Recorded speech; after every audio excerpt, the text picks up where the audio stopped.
There's a special kind of loneliness that comes from losing someone who's still alive. For Mara and June, two sisters in their late 50s, 7 years had passed without a single word between them, until a letter arrived about an old mountain cabin nobody wanted. The place looked ready to collapse. The lawyer said it wasn't worth the gas money to visit, but it was theirs. And maybe that was enough to try one more time.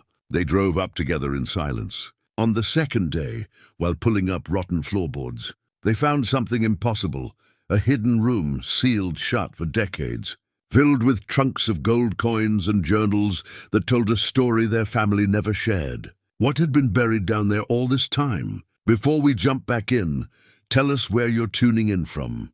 And if this story touches you, make sure you're subscribed, because tomorrow I've saved something extra special for you. The gravel driveway leading up to Uncle Teddy's cabin wound, through stands of hemlock and white pine so dense that sunlight barely touched the ground.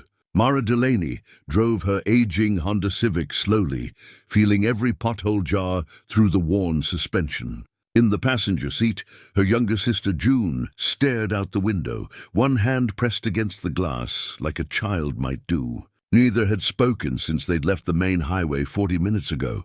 Mara was 58, though some mornings she felt closer to 80. Her hands on the steering wheel were the hands of a woman who'd spent decades washing dishes, changing diapers, helping elderly parents in and out of beds and chairs. Thin wedding band still on her left hand, though Tom had been gone 2 years now. The life insurance had barely covered the funeral and his medical bills. Her 3 grown children were scattered across 2 states, living their own complicated lives. She'd raised them in a cramped rental house in Morgantown, West Virginia, working whatever jobs would take her: grocery checkout, school cafeteria, home health aide. The kind of work that paid just enough to keep you poor but never quite broke. June was 56 and looked it in a different way. Where Mara's face showed the weight of responsibility, June's showed the wear of motion. Crow's feet from squinting into horizons, sun damage from years of outdoor work, a certain thinness that came from irregular meals and restless nights. She'd been married twice, divorced twice, no children. Last Mara heard, June was working at a garden center in Asheville, North Carolina, living in a studio apartment above a tattoo parlor. Before that, it had been Colorado, and before that Oregon, and before that who could keep track?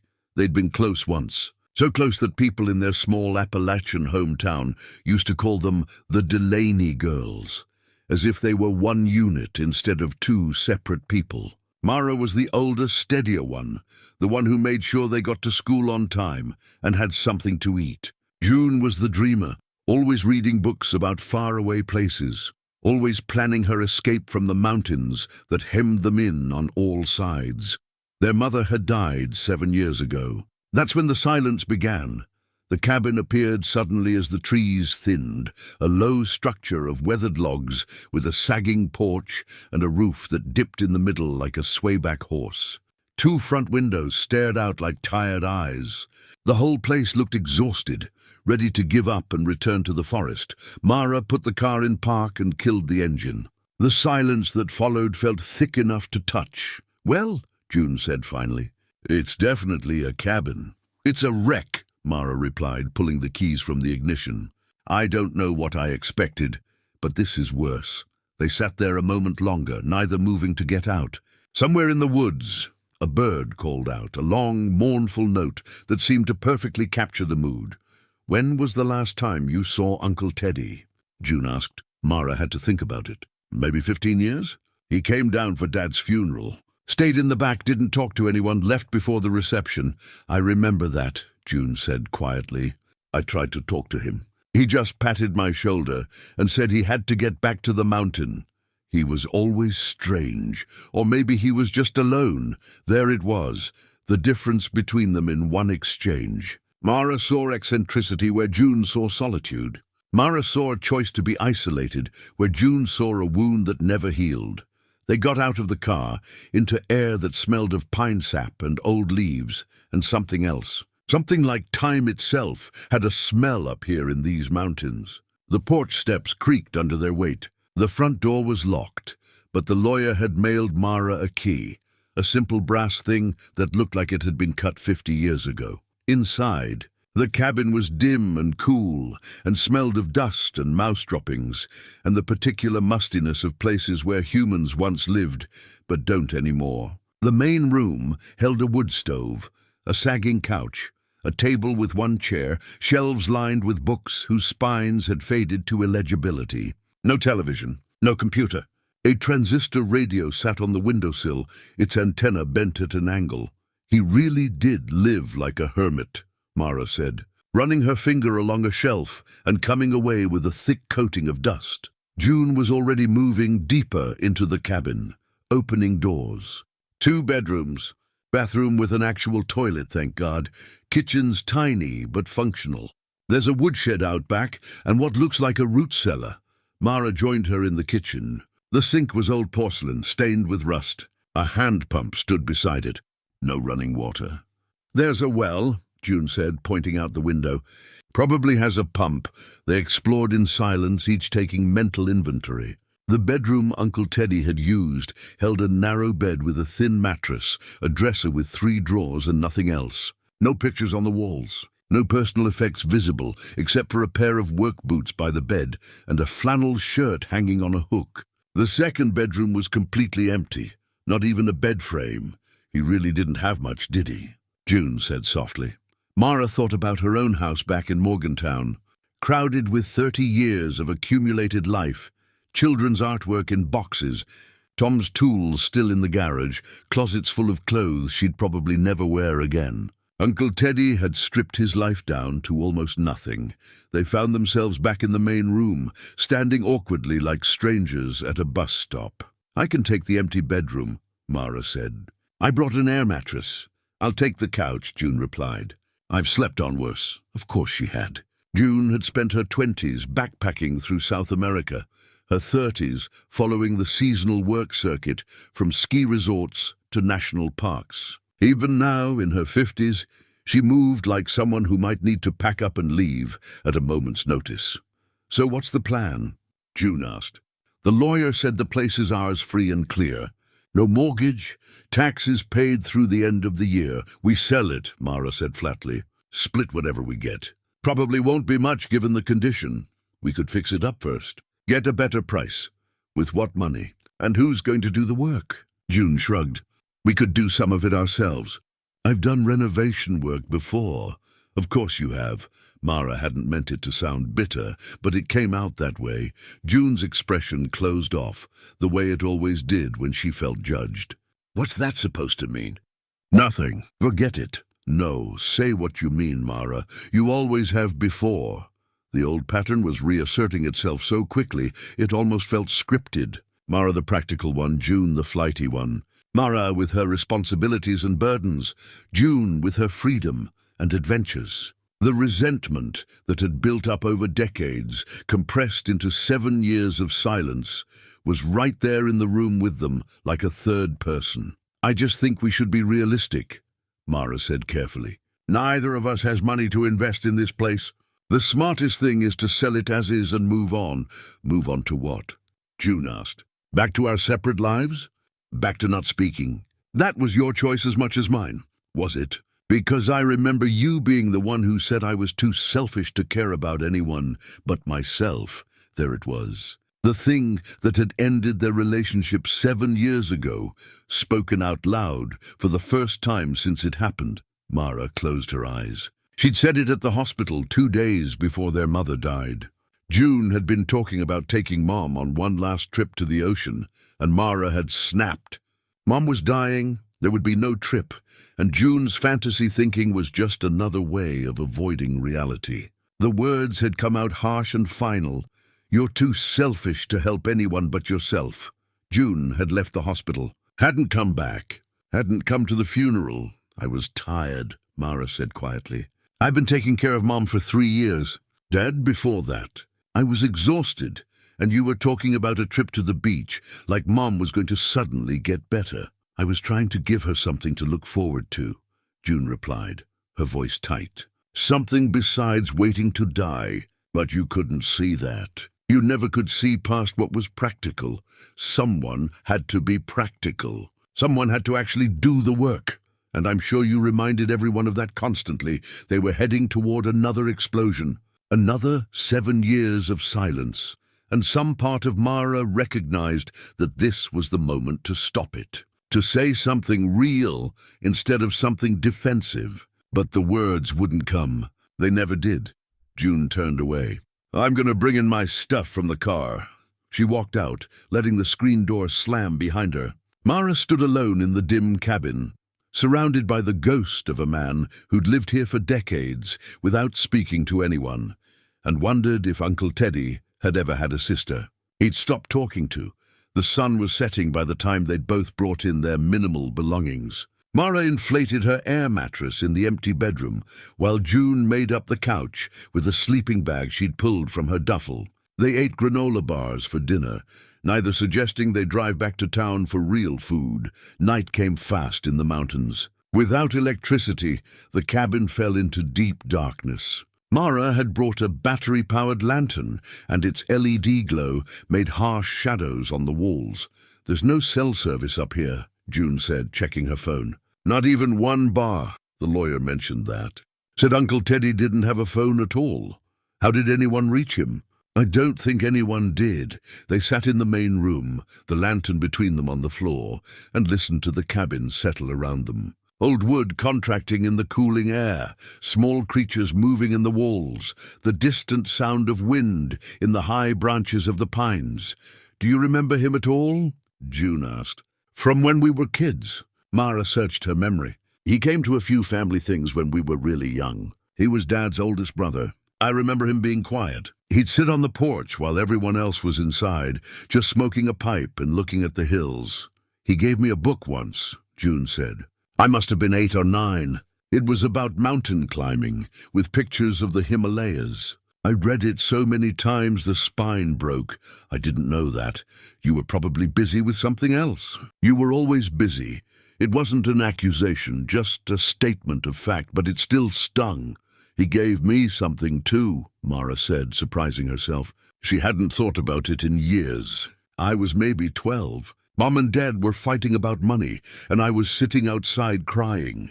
Uncle Teddy came out and sat beside me.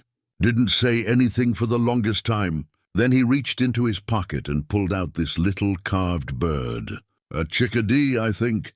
Said he'd made it himself. Said sometimes when life felt too heavy, it helped to hold something small and perfect. Do you still have it? I don't know. Maybe in a box somewhere. They fell silent again. The lantern flickered slightly, and Mara wondered how long the batteries would last. We should get some sleep, she said finally. Figure out what to do in the morning. Yeah, okay. Mara stood, picked up her lantern, and headed toward her bedroom. At the doorway, she paused and looked back. June was already lying on the couch, her sleeping bag pulled up to her chin, staring at the ceiling. June. Yeah? Mara wanted to say something. Wanted to bridge the gap between them. Wanted to undo 7 years of silence with one perfect sentence. But she didn't know what that sentence was, so instead she said, "Sleep well. You too." In her empty bedroom, Mara lay on the air mattress and listened to the mountain night. Somewhere out there, Uncle Teddy had spent decades of nights just like this, alone in the dark, keeping whatever secrets he'd kept, living whatever life he'd chosen or been forced into. She thought about the little carved bird, about June's book of mountain peaks, about the ways Uncle Teddy had tried to reach out to 2 little girls who probably seemed as far away as the moon. And she thought about the cabin around her, this place that was now hers and June's together, and wondered what Uncle Teddy had really left them. A piece of property worth maybe a few $1,000s, or something else. Some kind of test or gift or final statement that she was too tired to understand tonight. The air mattress was uncomfortable, and she knew she wouldn't sleep well. But she closed her eyes anyway and tried to quiet her mind. Tomorrow they'd start sorting through Uncle Teddy's things. Tomorrow they'd start the process of dismantling a life so they could move on with their. And tomorrow they'd discover that Uncle Teddy had left them, something far more complicated than a cabin. In the woods, morning came slowly to the mountain, light filtering through the pines in thin grey streams before the sun finally cleared the ridgeline. Mara woke stiff and sore, the air mattress having deflated sometime in the night so that she'd essentially been sleeping on the floor. She could hear June moving around in the main room, the scrape of the wood stove door, the crackle of kindling catching fire. When she emerged, June had coffee going in an old percolator she'd found in the kitchen cabinet. The smell was wonderful, rich and dark, and somehow exactly right for this place. "Found propane in the shed," June said, not looking up from the stove. "Tank's about half full. Enough for a few days if we're careful. Thanks for starting the fire," June shrugged. "Figured we'd both want coffee." They drank it black. Sitting at the small table with one chair, June took the chair. Mara leaned against the counter and looked out the window at the morning mist still clinging to the low places between the trees. The silence between them felt less hostile than it had the night before, more like a truce than a peace. But it was something. "So," June said finally, "where do we start?" "I guess we go through his things. See if there's anything worth keeping before we call someone about hauling away the rest." They began in Uncle Teddy's bedroom, working methodically through the dresser drawers. Socks, all of them darned multiple times. Undershirts worn thin. Work pants with patched knees. Everything clean but ancient, kept long past the point when most people would have thrown them away. He didn't have much, Mara said, folding a flannel shirt that had probably been washed 1,000 times. Maybe he didn't need much. The closet held more of the same. Work clothes, a heavy winter coat, boots with the soles worn smooth. On the top shelf, Mara found a wooden box. She brought it down carefully, feeling the weight of it, and opened it on the bed. Inside were papers. Uncle Teddy's discharge papers from the army. He'd served in Korea, which Mara hadn't known. A birth certificate, their grandmother's death certificate, a few photographs, old ones with scalloped edges, showing people Mara didn't recognize standing in front of buildings that didn't exist anymore.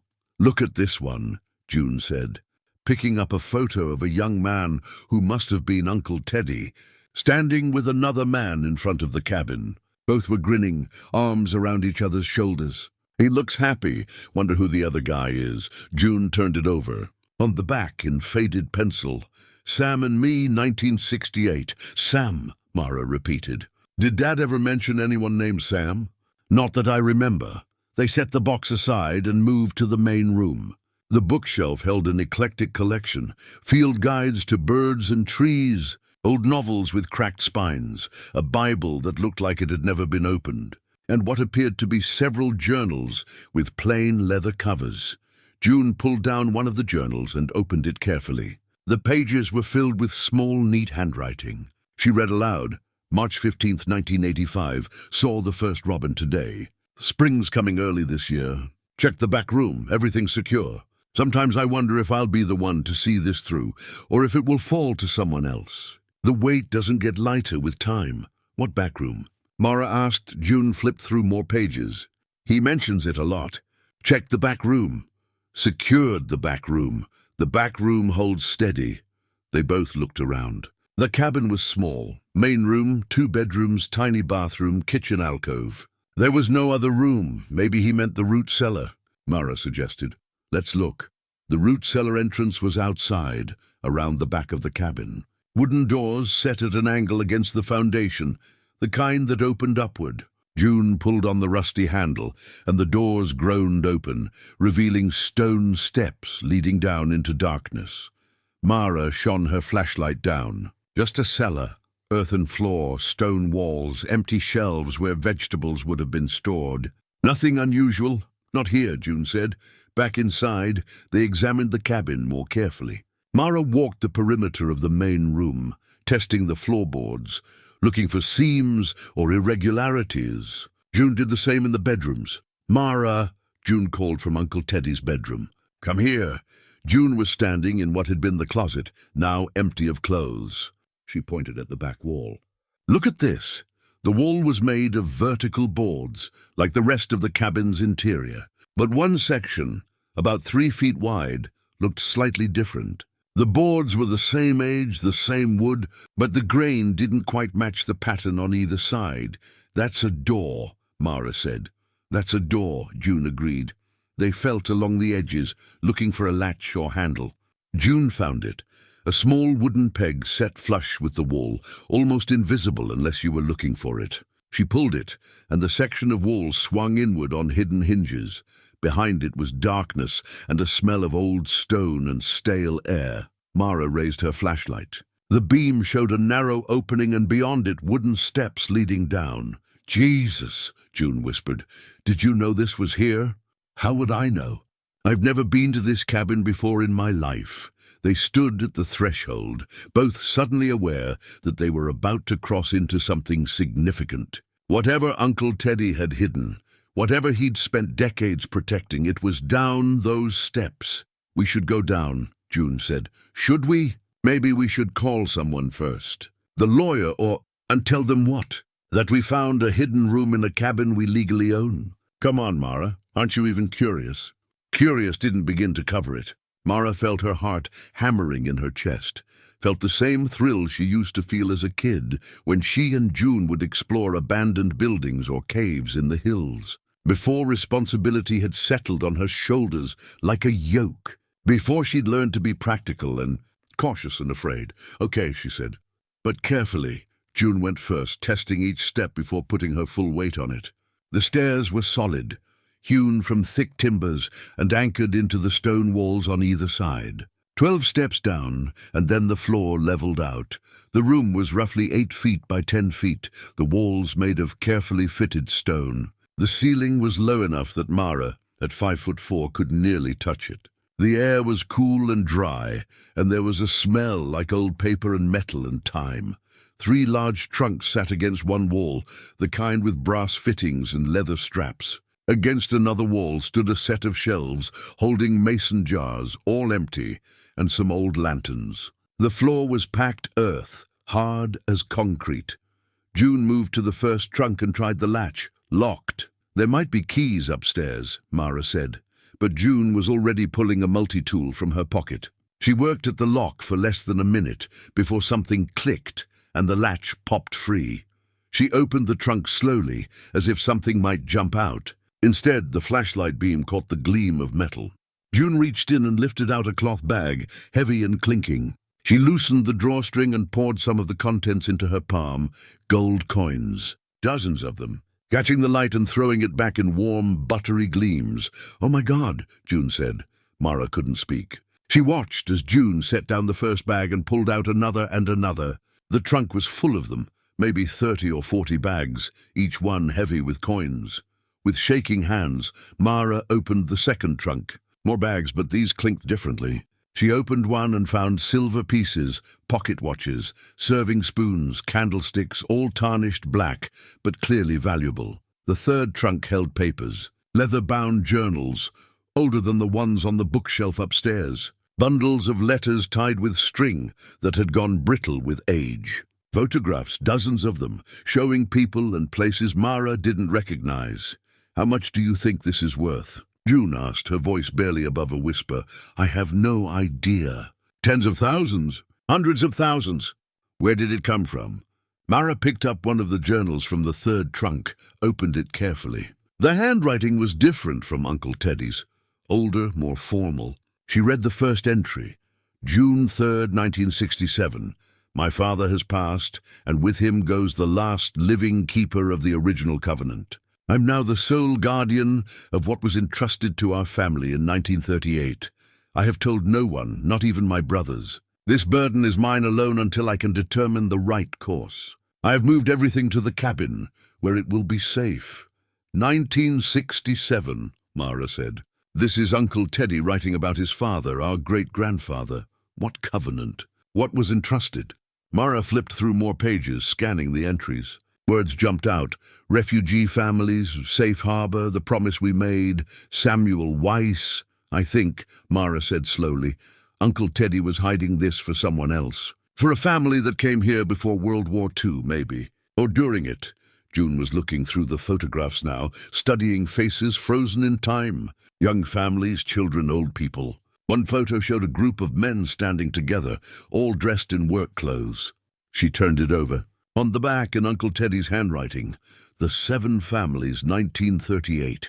May we keep faith with each other and with those we serve." 7 families, June said. And ours was one of them. They sat on the floor of the hidden room, surrounded by decades of secrets, and tried to process what they'd found.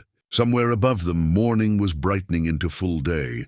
Birds were singing in the pines. The world was going on as it always had. But down here in this carefully constructed chamber, beneath an old cabin, history had been preserved in gold and silver and fading photographs. "What do we do?" June asked finally.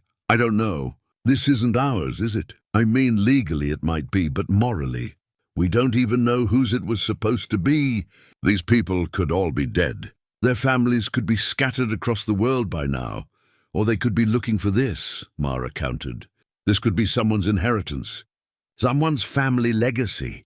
June looked at her sister, really looked at her, maybe for the first time in years. "You want to try to find them, don't you? I want to understand what this is first, before we decide anything." It was a reasonable position, and Mara nodded.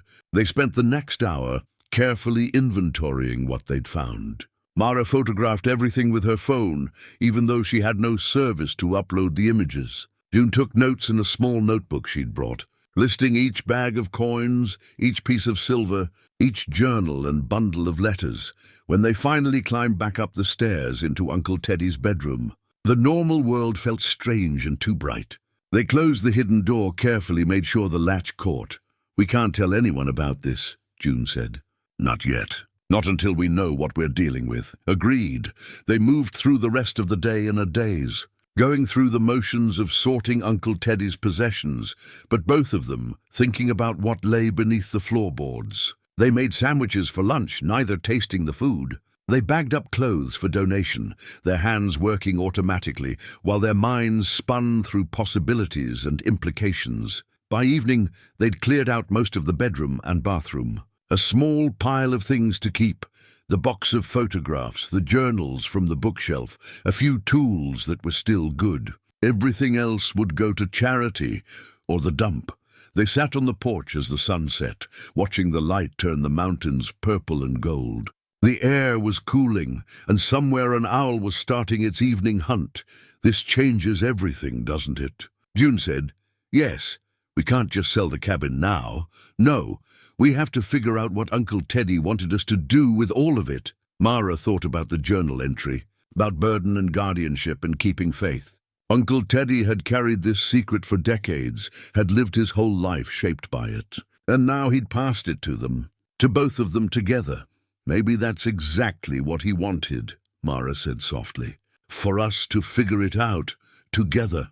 June looked at her, and something in her expression softened. "Yeah, maybe it is."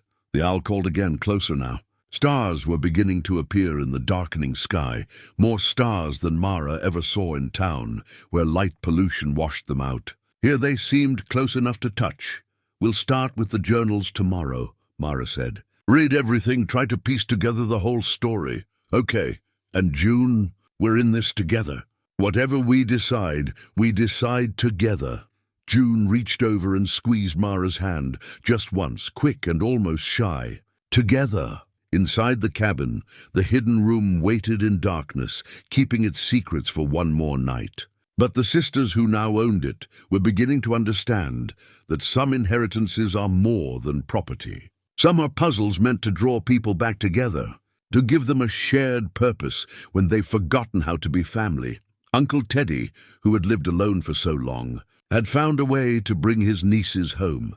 The third morning dawned clear and cool, perfect mountain weather. Mara woke before sunrise and lay on her half-deflated air mattress, listening to the sounds of the cabin, the settling wood, June's soft breathing from the main room, a woodpecker hammering somewhere in the distance. Everything felt different now. The cabin wasn't just a burden to be disposed of. It was a mystery to be solved.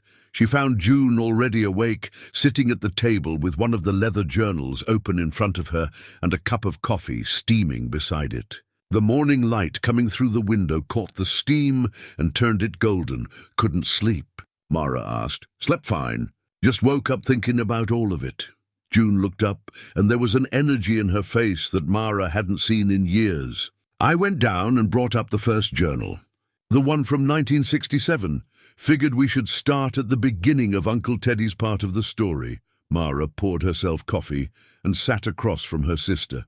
Together, they read through Uncle Teddy's neat handwriting, his careful documentation of what he'd inherited and what it meant. The entries painted a picture of a young man. Teddy would have been in his early 30s in 1967, suddenly confronted with an enormous responsibility. His father had died of a heart attack, and in his final days had told Teddy about the hidden room, about what it contained, about the promise their family had made nearly 30 years earlier. "Listen to this part," June said, reading aloud. "Father told me the gold and silver belonged to families who came here fleeing the old country. They needed help, needed safe harbor, needed someone they could trust. Her family was chosen along with 6 others. Each family agreed to keep what was given to them safe until the rightful owners returned. Father said most of the families who left their valuables never came back. The war took them, or they made new lives elsewhere. But the promise remains. We keep faith.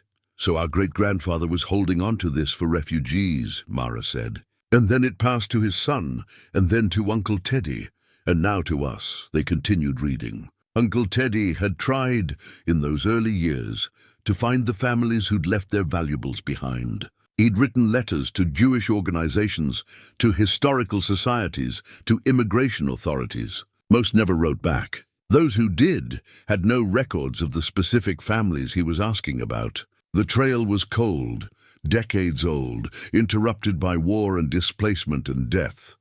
By 1970, according to the journal entries, Uncle Teddy had begun to accept that he might never find anyone to return the treasure to. But he kept it safe anyway, kept the promise his family had made, lived simply in the cabin and guarded what wasn't his. He never married, June said quietly. Never had kids. I wonder if it was because of this. Because he didn't want to burden anyone else with it, or didn't want to risk anyone finding out. That's a lonely way to live. Maybe. Or maybe he found meaning in it, in keeping the promise. Mara thought about that while she refilled their coffee. Meaning in duty, in doing the right thing even when no one would ever know. She understood that better than she wanted to admit. Hadn't she spent years caring for her parents? For Tom in his final illness? For her children when they were young? Duty could be a burden, but it could also be a kind of purpose. They spent the rest of the morning going through the trunk of papers more systematically. The bundle of letters turned out to be correspondence between Uncle Teddy's father and various other men. One named Samuel Weiss came up repeatedly. The letters were careful, coded in ways that suggested the writers didn't want anyone who intercepted them to understand what they were discussing. "Safe harbor established," one letter read. "The covenant holds. May we all remain steadfast," another, dated 1943. "Samuel's family has arrived safely. All that they carried is secured according to our agreement. They send their gratitude and prayers," and then a gap in the correspondence. The next letter was from 1946, and it was different in tone, grief-stricken brief. "The fire has taken them all. Samuel, his wife, his children. We keep faith with the dead now. May their memory be a blessing." June's hands were shaking as she set the letter down. "They died. The Weiss family, all of them. That's why no one ever came back for this," Mara said. "There was no one left to come back." They sat in silence for a moment, the weight of that long-ago tragedy settling over them. People who had escaped one horror, only to die in another. Her family wiped out, their legacy locked in a trunk beneath a mountain cabin. "We need to know more," June said finally. "We need to understand exactly what happened, who these people were. Maybe there are other descendants, cousins, distant relatives. How do we find that out? We don't have internet up here. We go to town, find a library, use their computers." Mara hesitated. Part of her wanted to keep this secret a little longer, keep it just between her and June. But June was right. They needed information, okay, but we're careful about what we search for. And we don't tell anyone what we found. Agreed. They drove down the mountain in Mara's Honda, following the winding gravel road, back to pavement, and then to the small town of Millbrook. which sat at the junction of two state highways and served as the closest thing to civilization within 50 miles. It had a post office, a diner, a gas station, a hardware store, and a library that was only open 3 days a week. This, fortunately, was one of those days. The librarian was a woman in her 60s with grey hair in a bun and reading glasses on a chain. She looked up from her desk when they entered, her expression friendly but curious. "Help you ladies find something?" "Just need to use the computers," Mara said. "For some research. Sign-in sheets right there. Computers are in the back. You've got an hour, unless nobody else needs them." They settled at side-by-side computers in a corner where they could work without being overheard. June pulled up a genealogy website while Mara started searching historical newspaper archives. The coins, they discovered, were worth more than they'd guessed.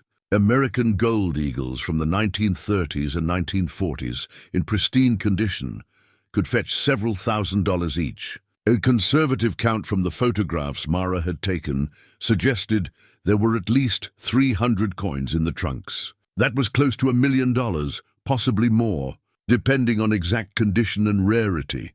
The silver was harder to value. Much of it was old, possibly antique, possibly valuable beyond just the metal content. They'd need an appraiser to know for sure. "Found something," June said, turning her screen so Mara could see. "Samuel Weiss, immigration records. Arrived in New York in 1938 from Vienna. Wife Rachel, children David and Miriam. Sponsored by..." She paused, her finger on the screen. "Sponsored by Thomas Delaney. That was our great-grandfather." "Yeah." June clicked through to another page. "And here, newspaper article from 1946. House fire in Millbrook claims 4 lives. The Weiss family, recent refugees from Austria, died when their home caught fire in the night. Cause of fire undetermined." They read the article together. It was brief, just a few paragraphs, the kind of tragedy that made local news for a day and then was forgotten. But it told them what they needed to know. The family had been real. They'd come here seeking safety. And they'd died less than a decade after arriving. If there are descendants, they'd be from other branches of the family, Mara said. Siblings of Samuel or Rachel who didn't come to America, maybe. Or who went somewhere else. June was already searching, her fingers flying over the keyboard. She'd always been good with computers, with finding information in unexpected places. Mara watched her work, remembering June as a teenager at the library, researching the places she wanted to visit, planning escapes. An hour passed, and then another. The librarian didn't bother them. They found immigration records, census data, a few more newspaper mentions of the Weiss family. But they found no living descendants, no one who might have a claim to the treasure. Finally, June sat back in her chair and rubbed her eyes. "There's a Holocaust memorial organization. They help survivors and descendants recover assets that were stolen or lost. We could contact them, should we? I don't know. What if they say it has to go to the state or to some general fund? What if we lose any say in what happens to it?" It was the first time either of them had mentioned the possibility of keeping any of it. The words hung in the air between them, a little bit shameful, a little bit necessary. Mara thought about her bank account, the perpetual state of nearly empty, about working until she was too old to work, about the small, cramped rooms she lived in, about never being able to help her kids the way she wanted to, and about June, her brilliant, restless sister who'd spent her whole life just getting by. Never quite landing, never quite secure. "Let's keep researching on our own for now," Mara said. "Give ourselves a week to really dig into this. Then we'll decide what to do." June nodded, relief visible on her face. "A week. Okay." They had lunch at the diner, meatloaf and mashed potatoes, food that tasted like childhood, and bought supplies at the hardware store. Batteries for the flashlights, propane for the stove, mousetraps because June had heard scratching in the walls at night. The man at the hardware store rang them up and said, "You're the ones took over Teddy Delaney's place." "We're his nieces," Mara said carefully. "Good man, Teddy, kept to himself, but good man. Paid his bills, never caused trouble. Did you know him well?" "Well as anyone, I suppose." "Which is to say, not very. He'd come in maybe once a month, buy what he needed, leave. Not much for conversation. They drove back up the mountain with their supplies and their new knowledge. The cabin looked different now, not like a burden, but like a puzzle piece in a larger picture they were only beginning to see. That evening, they sat together in the hidden room with the journals spread around them. Mara read while June took notes, and slowly the story revealed itself. 7 families, 7 caches of valuables, 7 promises made and kept. Uncle Teddy's family had been just one part of a network, a quiet conspiracy of kindness in a brutal time. "I wish we could have known him better," June said. "Really known him?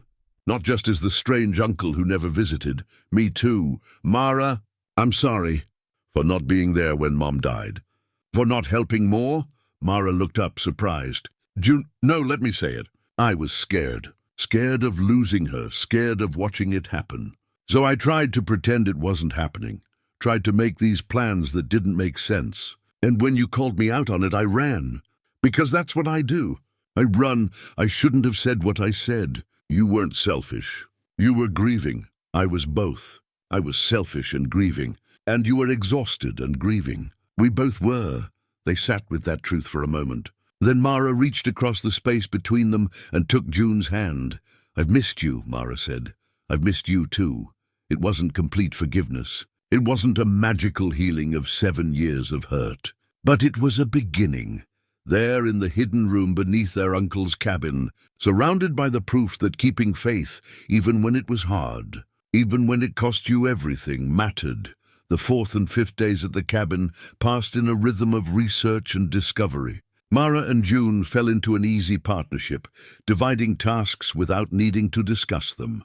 June handled the genealogical searches and historical records, her natural curiosity driving her deep into archives and databases. Mara organized what they found, creating timelines and family trees, her methodical nature bringing order to the chaos of information.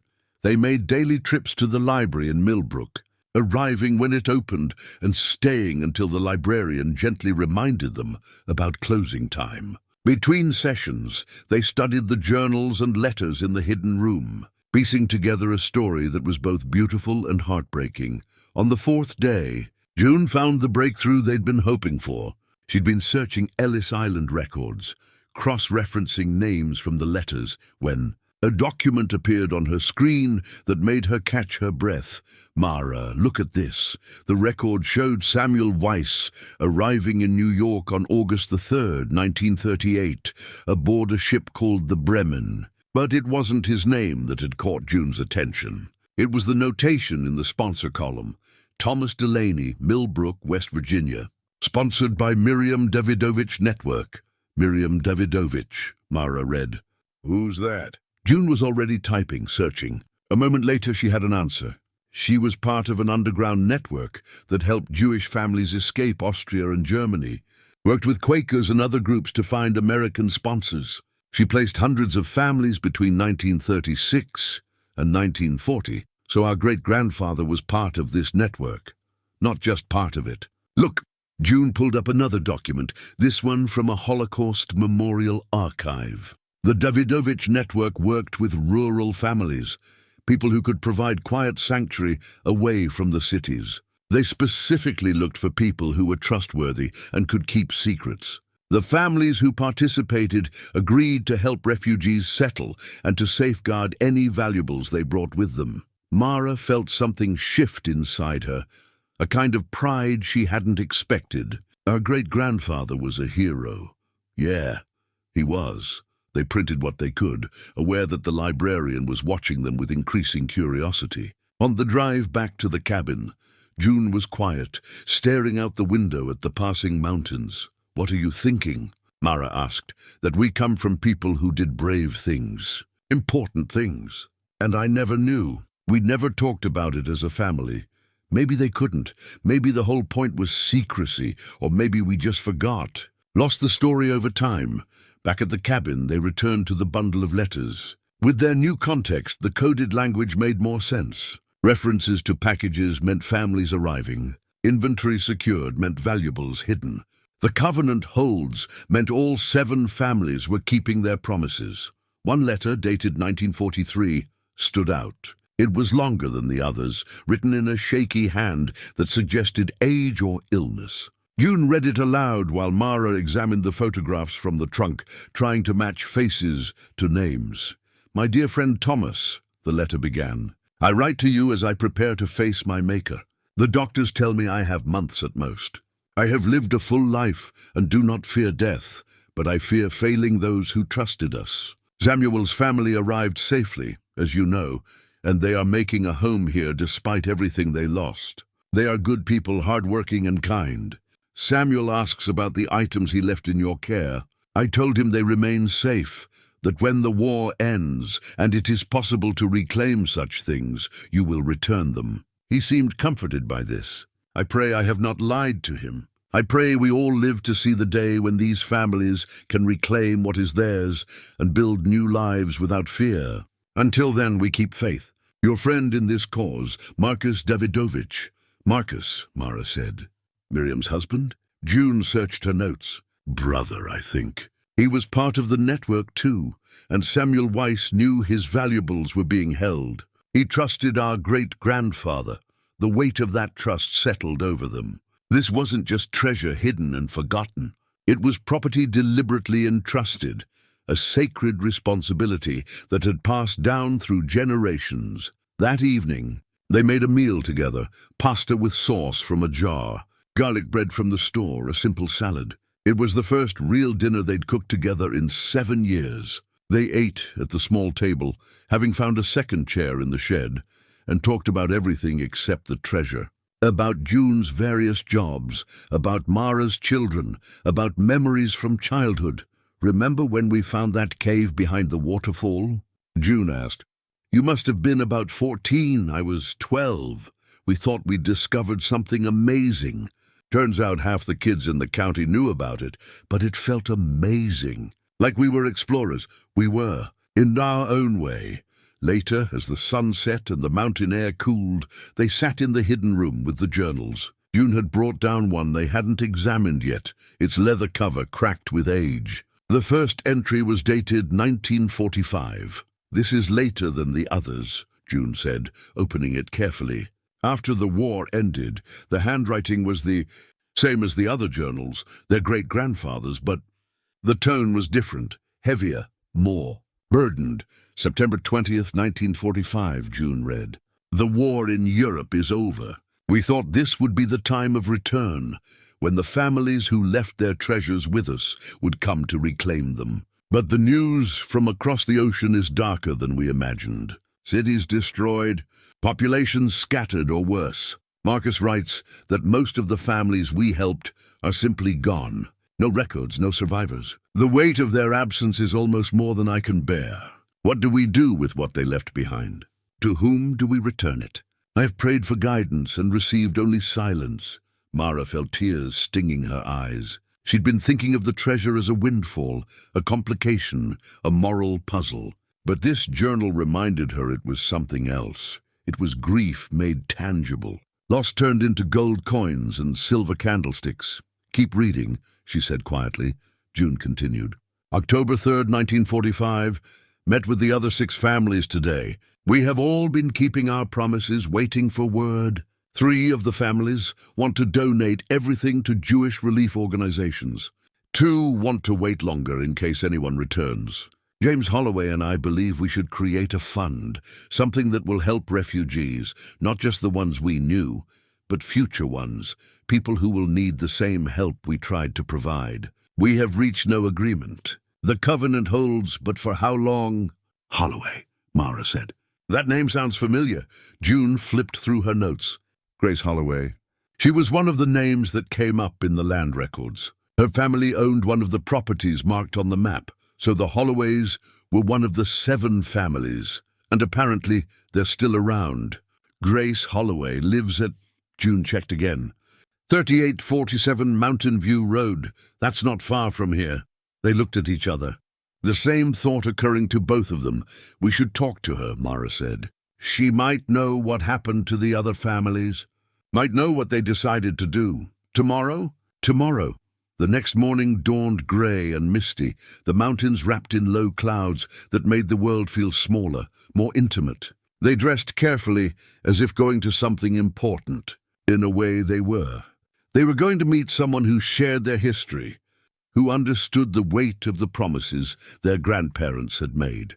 The drive took 40 minutes, following narrow roads that wound through hollows and over ridges. Mountain View Road was barely more than a track, gravel giving way to mud in places. The house at the end of it was older than Uncle Teddy's cabin, a 2-story farmhouse with a tin roof and a porch that wrapped around 3 sides. Smoke rose from the chimney.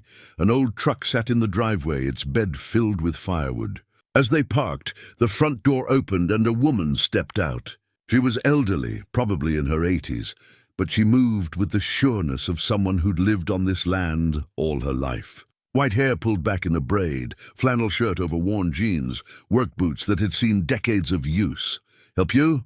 she called out, her voice carrying easily across the yard. Mara and June got out of the car. Mara spoke first. "Mrs. Holloway? Grace Holloway? That's me." "And you are?" "I'm Mara Delaney. This is my sister June. Our uncle was Theodore Delaney. He passed recently and left us his cabin up on—" "Teddy's place," Grace interrupted, her expression changing. "You're Tom Delaney's granddaughters." "Great-granddaughters, yes." Grace studied them for a long moment, her eyes sharp and assessing. Then she nodded, as if coming to a decision. "You'd better come in. We have things to discuss." The inside of the house was warm and cluttered in the way of homes that have accumulated a lifetime of living. Photographs covered every surface. Quilts were draped over furniture, and the smell of coffee and wood smoke filled the air. Grace led them to a kitchen table scarred with use and gestured for them to sit. "Coffee?" "Yes, thank you," Mara said. Grace poured 3 cups from a percolator on the stove, then sat across from them. She wrapped her hands around her mug and looked at them steadily. "Your uncle and I had an understanding," she said without preamble. "We were the last ones left, the last keepers of the covenant. I wondered what would happen when he passed, wondered if he'd told anyone about what he was protecting. He didn't tell us directly," June said, "but he left clues. We found the hidden room. Then we know some of it. We know about the 7 families, about the refugees, about the valuables that were entrusted to your families. We're trying to understand what we're supposed to do now." Grace took a long sip of her coffee, her eyes distant with memory. "My father was part of it. Told me about it when I was 16, made me promise to keep the secret. Said someday I'd be the keeper and I needed to be ready. We had a room like your uncle's, hidden beneath the barn. Kept it for 40 years after the war ended, waiting for someone to claim it." "What happened?" Mara asked. "About 20 years ago, someone did. A woman from New York, granddaughter of one of the families we'd helped. She'd been searching for years, following paper trails and old letters. When she found us, she wept. Said she'd thought everything her grandparents brought from the old country was lost. We gave it all back, gold, jewelry, photographs, everything. She tried to pay us, but we wouldn't take it. That wasn't the point. Did the other families do the same?" June asked. "Return what they were holding?" Grace shook her head slowly. "Most of them sold their land and moved away after the war. I don't know what happened to what they were keeping. 2 of the families donated everything to Jewish charities in the 1950s. I heard that from my father. As for the others," she shrugged, "the promises got lost over time, I suppose. People died, children didn't know, memories faded. But you kept faith, and your uncle kept faith. We talked about it sometimes, him and me. Last few years especially. We were getting old and we worried. Worried about what would happen to the promises we'd made, to the trust that had been placed in us." Mara felt something tighten in her chest. "Did he know he was dying?" "He'd been having trouble with his heart. Didn't want doctors, didn't trust them. But yes, I think he knew his time was short. That's why—" She paused, looking at them carefully. "That's why he made sure the cabin went to both of you. He told me about you too, about how you'd stopped speaking. Said if anything was going to bring you back together, it would be finding what he'd hidden. Said you'd need each other to figure out what to do with it." June's eyes were wet. "He planned it, he did. Teddy was smart like that. Quiet but smart. He knew the treasure wasn't just gold and silver. It was the responsibility, the choice. And he knew you couldn't make that choice alone. You had to make it together. They sat in Grace's warm kitchen, understanding settling over them like snow. Uncle Teddy hadn't just left them property. He'd left them a test and a gift and a bridge back to each other, all wrapped together in a hidden room beneath a mountain cabin. "Mrs. Holloway," Mara said finally, "what do you think we should do?" Grace smiled, the lines around her eyes deepening. "That's not for me to say, but I'll tell you what my father told me. The promise wasn't just to keep things safe. It was to use them for good if no one came to claim them. To honor the people who trusted us by helping others the way we helped them. However you choose to do that, well, that's between you and your conscience and the memory of those who came before." She stood and moved to a cabinet, pulling out a metal box. "This might help. My father's papers, letters, records, photographs, everything he kept about the network and the families we helped. Daddy should have had these, but he was too stubborn to ask. You take them, learn the whole story, then decide." June accepted the box with reverent hands. "Thank you. Don't thank me. Just keep the faith." As they drove back down the mountain, the metal box secure in the back seat, Mara felt something she hadn't felt in years. Not quite peace, but something close to it. A sense that she was exactly where she needed to be, doing exactly what she needed to do. And beside her, June was quiet, but it was a comfortable quiet. The quiet of two people who'd found their way back to being sisters. The sixth day began with a knock on the cabin door that startled both sisters from their morning coffee. They exchanged glances. No one knew they were here except the lawyer, and he had no reason to visit. June moved to the window and peered out carefully. "Older man," she whispered. 70-something, driving a Subaru. Mara joined her at the window. The man standing on the porch wore khakis and a button-down shirt, reading glasses hanging from a cord around his neck. He looked harmless enough, but something about the situation felt off. They hadn't told anyone in town about their plans or how long they'd be staying. "Should we answer it?" June asked. Before Mara could respond, the man called out, "Hello, I'm looking for the Delaney sisters. My name is Martin Grady. I knew your uncle." June opened the door cautiously, keeping herself in the doorway. "Can we help you?" Up close, Martin Grady had a friendly face, weathered by sun and time, but open and warm. He smiled apologetically. "I hope I'm not intruding. I live about 5 miles down the valley. I'm the local historian, amateur really, just someone who cares about preserving the area's stories. I heard Theodore's nieces were up here settling the estate, and I wanted to introduce myself. Your uncle and I had some interesting conversations over the years." "Conversations about what?" Mara asked, stepping up beside June. "Local history, mostly. The old families who settled these mountains. Daddy knew more than most about the area's past." He paused, seeming to notice their wariness. "I'm sorry. I should have called first, but there's no phone here. I brought some things I thought you might want. Photographs of Teddy from town events, some newspaper clippings about the Delaney family from the 1930s and 40s. He held up a manila folder, and despite their caution, both sisters were curious. June stepped back to let him in. Inside, Martin settled at the table and opened his folder. True to his word, it contained old photographs. Uncle Teddy at what looked like a 4th of July celebration, at a church social, standing with other men outside the hardware store. In all of them, he was in the background, never quite centered, as if he'd been caught accidentally while the photographer aimed at someone else. "Your uncle was a private man," Martin said, "but he was part of this community in his quiet way. These photos go back to the 1960s. I've been documenting local history for 40 years, and Teddy appears in maybe a dozen of my pictures, always on the edges." June picked up one photo, studying Uncle Teddy's younger face. "Did you know him well?" "As well as anyone, which isn't saying much. We talked sometimes when he came to town. He was interested in the history of the refugee families who came through this area before and during World War II. Said his father had mentioned something about it once." Mara felt her stomach tighten. "Refugee families?" "Oh, yes. Not many people know about it now, but this area was part of a quiet network that helped Jewish families escaping Europe. Rural communities like this one could offer safety away from the cities, away from attention. Several families settled here in the late 1930s. Most eventually moved on to larger towns or other states. But for a while, this valley was a haven. He spoke casually, as if discussing ordinary history.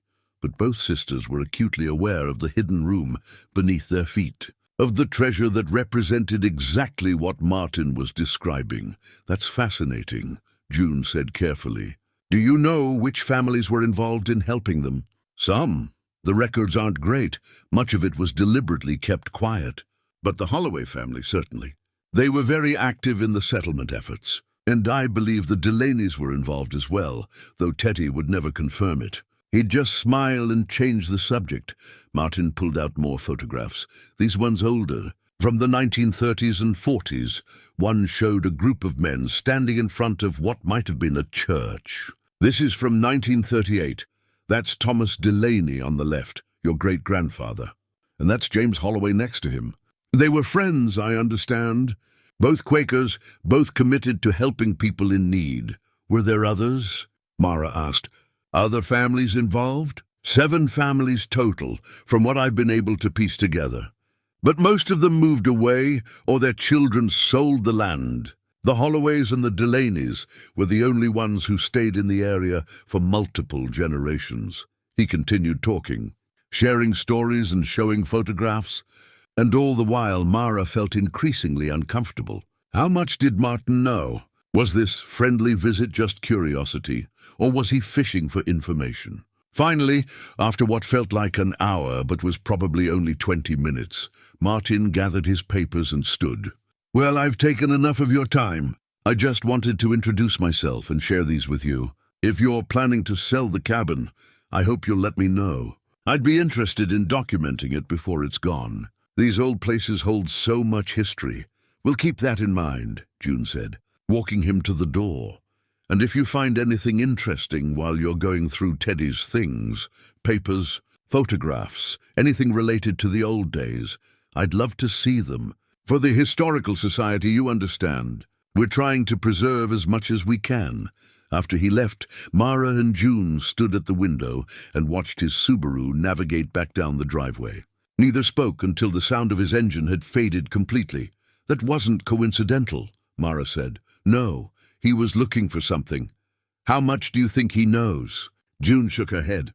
"I don't know, but we need to be more careful. If he's asking questions, others might be too." They spent the rest of the morning going through Grace Holloway's box of papers with renewed urgency. The documents painted a fuller picture of the network. Formal agreements between the 7 families, lists of refugees who'd been placed, records of valuables entrusted to each family's care. One document in particular caught Mara's attention. It was a hand-drawn map, the paper yellowed and brittle with age, showing the properties of all 7 families. Each one was marked with an X and a notation. The Delaney property, Uncle Teddy's cabin, was marked secure, maintained. The Holloway property was similarly marked. But the other 5 properties had different notations. Family relocated 1952, sold 1968, unknown status. "Look at this," Mara said, showing June the map. "If the other families left or sold their properties, what happened to what they were guarding? Maybe they took it with them. Or donated it like Grace said some of them did. Or maybe it's still there, hidden in houses or barns or root cellars, forgotten or waiting." June traced the locations on the map. "This one here, that's where the state park is now, and this one is under a housing development, I think. But this property," she pointed to one marked with an X and the notation "Family Relocated 1952. This one looks like it's still private land. About 30 miles from here. You think we should check it out, don't you? If there are other collections like ours, other families who might have descendants looking for them, shouldn't we try to find out?" Mara wanted to say no, wanted to focus on their own situation, their own moral puzzle. But June was right. If they were going to honor the covenant, they needed to understand its full scope. "Let's research the property first," she said. "Find out who owns it now. Then we decide." That afternoon they returned to the library in Millbrook. The librarian greeted them like old friends now. They'd been coming in every day for nearly a week. "More genealogy research?" she asked. "Property records this time," June said. "The property marked on the old map belonged to what had been the Morrison family. According to county records, the land had been sold in 1952 to a developer, then resold several times over the decades. It was currently owned by a man named Robert Chen, purchased 3 years ago. Dead end, Mara said. If there was anything hidden there, it's long gone. But June was still searching, pulling up satellite images of the property. Look, that's the original farmhouse, or what's left of it. And that's a barn. They're still standing. If Morrison hid something the way our great-grandfather did, it might still be there. We can't just go poking around someone's property. No, but we could ask. Tell them we're researching family history, which is true. See if they'd let us look around. Mara studied the satellite image, the old structures slowly being reclaimed by forest. Part of her wanted to leave it alone, to focus on solving their own mystery. But another part, the part that had been waking up over the past week, was curious, wanted to follow the thread wherever it led. "Okay," she said. "We'll try to contact the owner." But carefully, that evening, back at the cabin, they drafted an email to Robert Chen. They kept it vague, two sisters researching their family history. Understanding his property had once belonged to a family connected to theirs, hoping to visit and perhaps photograph the old buildings if he was amenable. June sent it from her phone, using the library's Wi-Fi before they left town. They made dinner together, real cooking this time, chicken and vegetables roasted in the oven, rice on the stovetop. The cabin was beginning to feel less like a temporary stop and more like a home. They'd cleaned thoroughly, organized Uncle Teddy's remaining possessions, made the space their own. After dinner, they sat on the porch in the cooling evening air. The mountains were deep purple against a sky turning from blue to indigo, stars beginning to appear one by one. "I've been thinking," June said, "about what we do if we can't find any descendants. If the Weiss family really is gone, and there's no one to give this back to, Grace said we should use it for good. To help others, the way our great-grandfather helped people. Right, but what does that look like specifically? Do we donate it all to charity? Set up some kind of fund? Keep some for ourselves?" It was the question they'd been avoiding, the elephant on the porch between them. The treasure was worth enough to change both their lives. Mara could pay off her debts, help her children, maybe even retire from the endless cycle of barely getting by. June could finally stop running, put down roots, have security for the first time in her adult life. "I don't think there's a right answer," Mara said slowly. "I think Uncle Teddy left it to us precisely because there isn't a right answer. Just choices we have to make and live with. That's not very comforting." "No, but it's honest." June pulled her jacket tighter against the cooling air. "What if we split it 3 ways? A third to organizations that help refugees, a third for us to divide, and a third into a fund that keeps growing, that we can use to help people in the future. Keep the covenant going in a new way." Mara considered it. It felt right. Not taking everything, not giving everything away, but trying to honor both the history and their own needs. "I think that might work, but we should confirm there really are no descendants first." "That's still the priority." Agreed. They sat in silence for a while, listening to the night sounds of the mountain. An owl called from somewhere in the pines. Small creatures rustled in the underbrush. The wind moved through the high branches with a sound like the ocean. "Mara," June said quietly. "Thank you. For what?" "For giving us another chance. For not just selling the cabin and walking away. I think we both needed this. Needed to find our way back to each other." "Yeah. I think Uncle Teddy knew that. Inside the cabin, in its hidden room, the treasure waited. But out here on the porch, the two sisters had already found something more valuable. The possibility of healing, of family restored, of promises kept not just to the dead, but to the living. Tomorrow they would continue their search for answers. Tonight they had each other. And for now, that was enough. The 7th and 8th days brought both progress and tension. Robert Chen responded to their email on the morning of the 7th day, a friendly message saying he'd be happy to let them visit the property. He was a software engineer who'd bought the old Morrison place as a weekend retreat and had been curious about its history himself. They arranged to meet him there the following afternoon, but that same morning brought something else, something that changed. The atmosphere at the cabin entirely. Mara found it when she went outside to get firewood. A business card, tucked into the door frame where they couldn't miss it. Plain white stock, black lettering, R.J. Palmer, Private Investigations. And on the back, in handwritten ink, "We should talk about what you found. Call me." She brought it inside to June, her hand shaking slightly. "Someone's been watching us."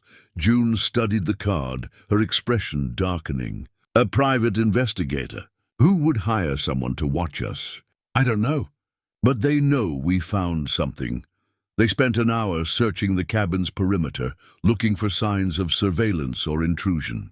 They found nothing obvious, but the damage was done. The cabin no longer felt safe. Every sound from the woods made them jump. Every car that might be coming up the driveway set their hearts racing. "We should call him," June said, holding the card. "Find out what he wants, or we should call the police. This feels like intimidation. And tell them what? That someone left a business card? They'll think we're paranoid." Mara knew she was right, but the thought of calling Palmer made her skin crawl. Still, not knowing felt worse than knowing. "Okay, but put him on speaker. I want to hear everything." June dialed from her cell phone, and after 3 rings, a man answered. His voice was rough, smoker's rasp, businesslike. "Palmer, this is June Delaney. You left your card at my uncle's cabin. Miss Delaney, thanks for calling. I was hoping we could have a conversation about the property you inherited and what might be on it. I don't know what you're talking about. I think you do. Your uncle kept something valuable, something that doesn't belong to your family. My client has a legitimate interest in recovering it." "Who's your client?" "That's confidential. But I can tell you they have documentation supporting their claim. Historical records, family papers, evidence of ownership. We'd like to settle this amicably." June's jaw tightened. "There's nothing to settle. Anything in the cabin belongs to us. We inherited it legally. Legal ownership is complicated when the original property was obtained under questionable circumstances. Look, I'm not trying to cause trouble. I'm just saying there's a conversation to be had. Why don't we meet? Tomorrow, somewhere public. I'll show you what I have, you show me what you found, and we see if there's a reasonable way forward. We're not showing you anything. Then this gets complicated. My client is prepared to file suit. Challenge the inheritance, claim the contents of the property. That's expensive for everyone and takes years. Or we talk, work something out, everyone walks away satisfied." Mara grabbed a pen and paper, wrote, "Who told him?" and showed it to June. June nodded. "How did you know we found anything?" "We haven't told anyone." There was a pause. "Small towns, Miss Delaney, people talk. Your uncle's cabin has been the subject of speculation for years. When his nieces show up and start spending time there, start researching local history at the library, start asking questions about old families and refugees, well, people notice. People wonder." "Martin Grady," June said flatly. "I didn't say that. Look, meet with me tomorrow. 3 o'clock, the diner in Millbrook. If you decide you don't want to work with me after hearing what I have to say, fine. But at least hear me out." June looked at Mara, who shook her head emphatically. But June surprised her. "Okay, 3 o'clock. But we're not agreeing to anything. That's all I ask. See you tomorrow." June ended the call, and immediately Mara exploded. "Why did you agree to meet him? He's trying to intimidate us." "I know. But I want to see what he has. What supposed documentation, what evidence. If he's bluffing, we'll know. If he's not, well, we need to know that too. This is a mistake. Maybe. But sitting here being scared is worse." They spent the rest of the day going through Grace Holloway's papers again, looking for anything that might contradict a claim from another party. They found letters establishing the covenant between the 7 families, records of what each family had been entrusted with, but nothing about ownership. If the original families never returned, That evening neither could eat much dinner. They sat in the hidden room instead, surrounded by the treasure that was becoming more burden than blessing. "What if he's right?" June said quietly. "What if there are descendants out there with a legitimate claim? Then we give it back. That's what we've been trying to do all along. But what if they're not legitimate? What if this is just someone trying to steal it?" Mara picked up one of the gold coins, felt its weight in her palm. "Then we fight. We have documentation too. We have the covenant, the letters, Grace as a witness. We're not helpless, no," June agreed. "We're not." The 8th day dawned grey and threatening rain. They drove to the Morrison property first, meeting Robert Chen at noon. He was younger than they expected, maybe 40, with an easy smile and genuine enthusiasm for the old buildings on his land. "I haven't done much with them yet," he said, leading them across an overgrown field toward a leaning barn. "The house needs too much work, and I'm not sure the barn is even salvageable. But I hate to tear them down. They've been here since the 1920s. Do you know anything about the Morrison family?" Mara asked. "Not much. They farmed here until the early 50s, then moved to Pennsylvania. The land changed hands a few times after that. I bought it 3 years ago from a developer who'd given up on turning it into a subdivision. The barn was in rough shape, its roof partially collapsed, walls grey with age and weather. But it was still standing, still recognizable as what it had been." June walked the perimeter, studying the foundation, looking for irregularities. "Would you mind if we looked inside?" she asked. "Be my guest. Just be careful. The floor's not stable in places." Inside, the barn smelled of old hay and bird droppings and rot. Light streamed through gaps in the walls.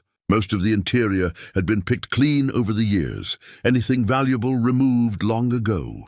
But June wasn't looking for obvious things. She was looking for hidden spaces, for the kind of clever concealment their great-grandfather had built. She found it in the northwest corner, where the floor met the wall, a section of floorboards that didn't quite match the others, newer wood stained to look old. She knelt down, running her fingers along the seam. "Mara, help me with this." Together they pried up the boards. Beneath was a space about 3 feet square and 2 feet deep, empty except for a few mason jars covered in dust and a folded piece of paper. June unfolded the paper carefully. It was a note, handwritten in fading ink. "August 1978. After much prayer and discussion, we have decided to donate everything entrusted to our family to the Jewish Relief Fund. Let this money help those who need it, as we once helped those who came to us." "The covenant is fulfilled. Michael Morrison. They already gave it away," Mara said. 30 years ago." June sat back on her heels, oddly relieved. "So there's nothing here to find. Nothing but confirmation that at least one family did the right thing." They showed the note to Robert Chen, explained what they were looking for. He listened with growing fascination, asked if he could keep the note for his own property records. They agreed, and he took photographs of the hiding place before they covered it back up. "History everywhere," he said. "Even in an old barn you think is just an old barn." They thanked him and left, heading directly to Millbrook for their 3 o'clock meeting with Palmer. The diner was busy with the late lunch crowd, and they spotted Palmer immediately, mid-50s, wearing an expensive suit that looked out of place in the rural restaurant. He sat in a back booth with another man, younger, also in a suit. "Miss Delaney, Miss Delaney." Palmer stood as they approached, offered his hand. Neither sister took it. "This is my associate, Leonard Briggs. He's an attorney." "I didn't agree to meet with an attorney," June said. "Just here to answer any legal questions that might come up." "Please sit." They sat reluctantly, both on edge. Palmer slid a folder across the table. "This is what my client has. Property records showing the cabin was built on land that originally belonged to the Morrison family, not the Delaneys. A deed that suggests your great-grandfather was only a caretaker, not an owner. Evidence that anything found on the property should revert to the Morrison heirs."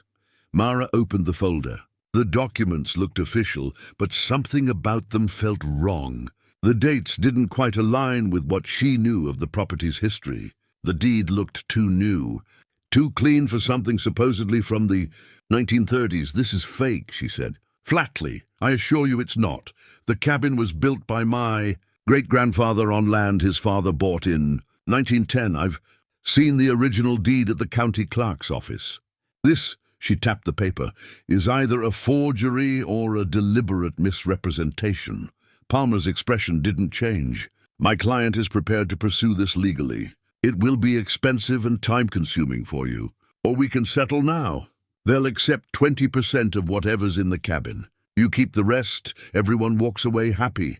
"So this is extortion," June said. "This is business. You found something valuable. Multiple parties have claims. We're trying to resolve it efficiently." The lawyer, Briggs, spoke for the first time. "You should consider the offer carefully.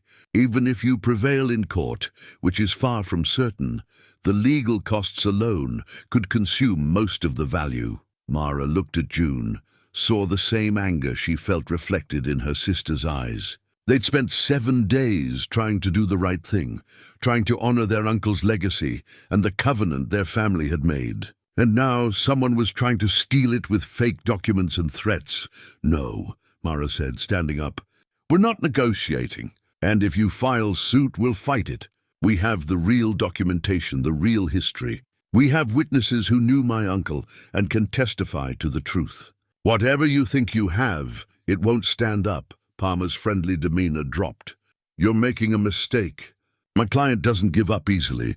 Neither do we," June said, standing beside her sister. "Come on, Mara, we're done here."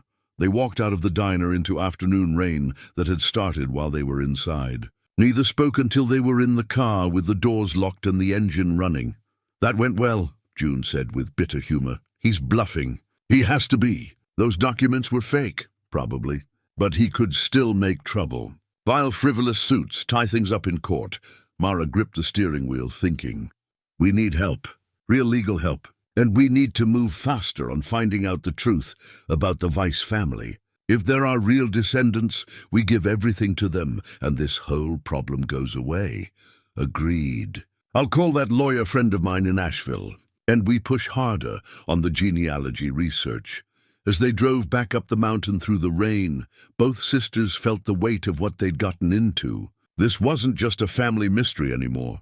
It was a fight. But fighting was something the Delaney women knew how to do. They'd been doing it their whole lives, fighting poverty, fighting circumstances, fighting their own stubborn pride.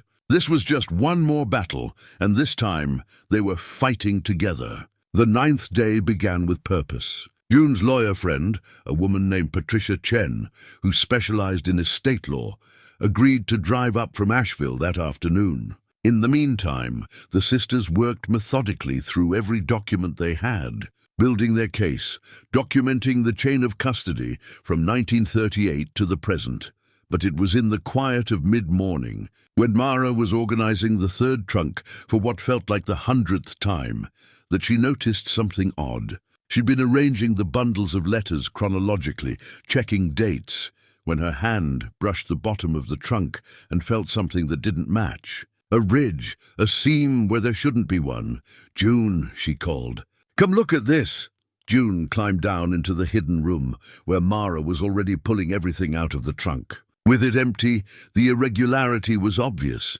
The bottom was too shallow compared to the trunk's external depth. "False bottom," June breathed. They worked carefully, feeling along the edges until they found the mechanism, a small wooden peg that, when pressed, released a catch. The false bottom lifted away to reveal a space about 4 inches deep, running the length of the trunk.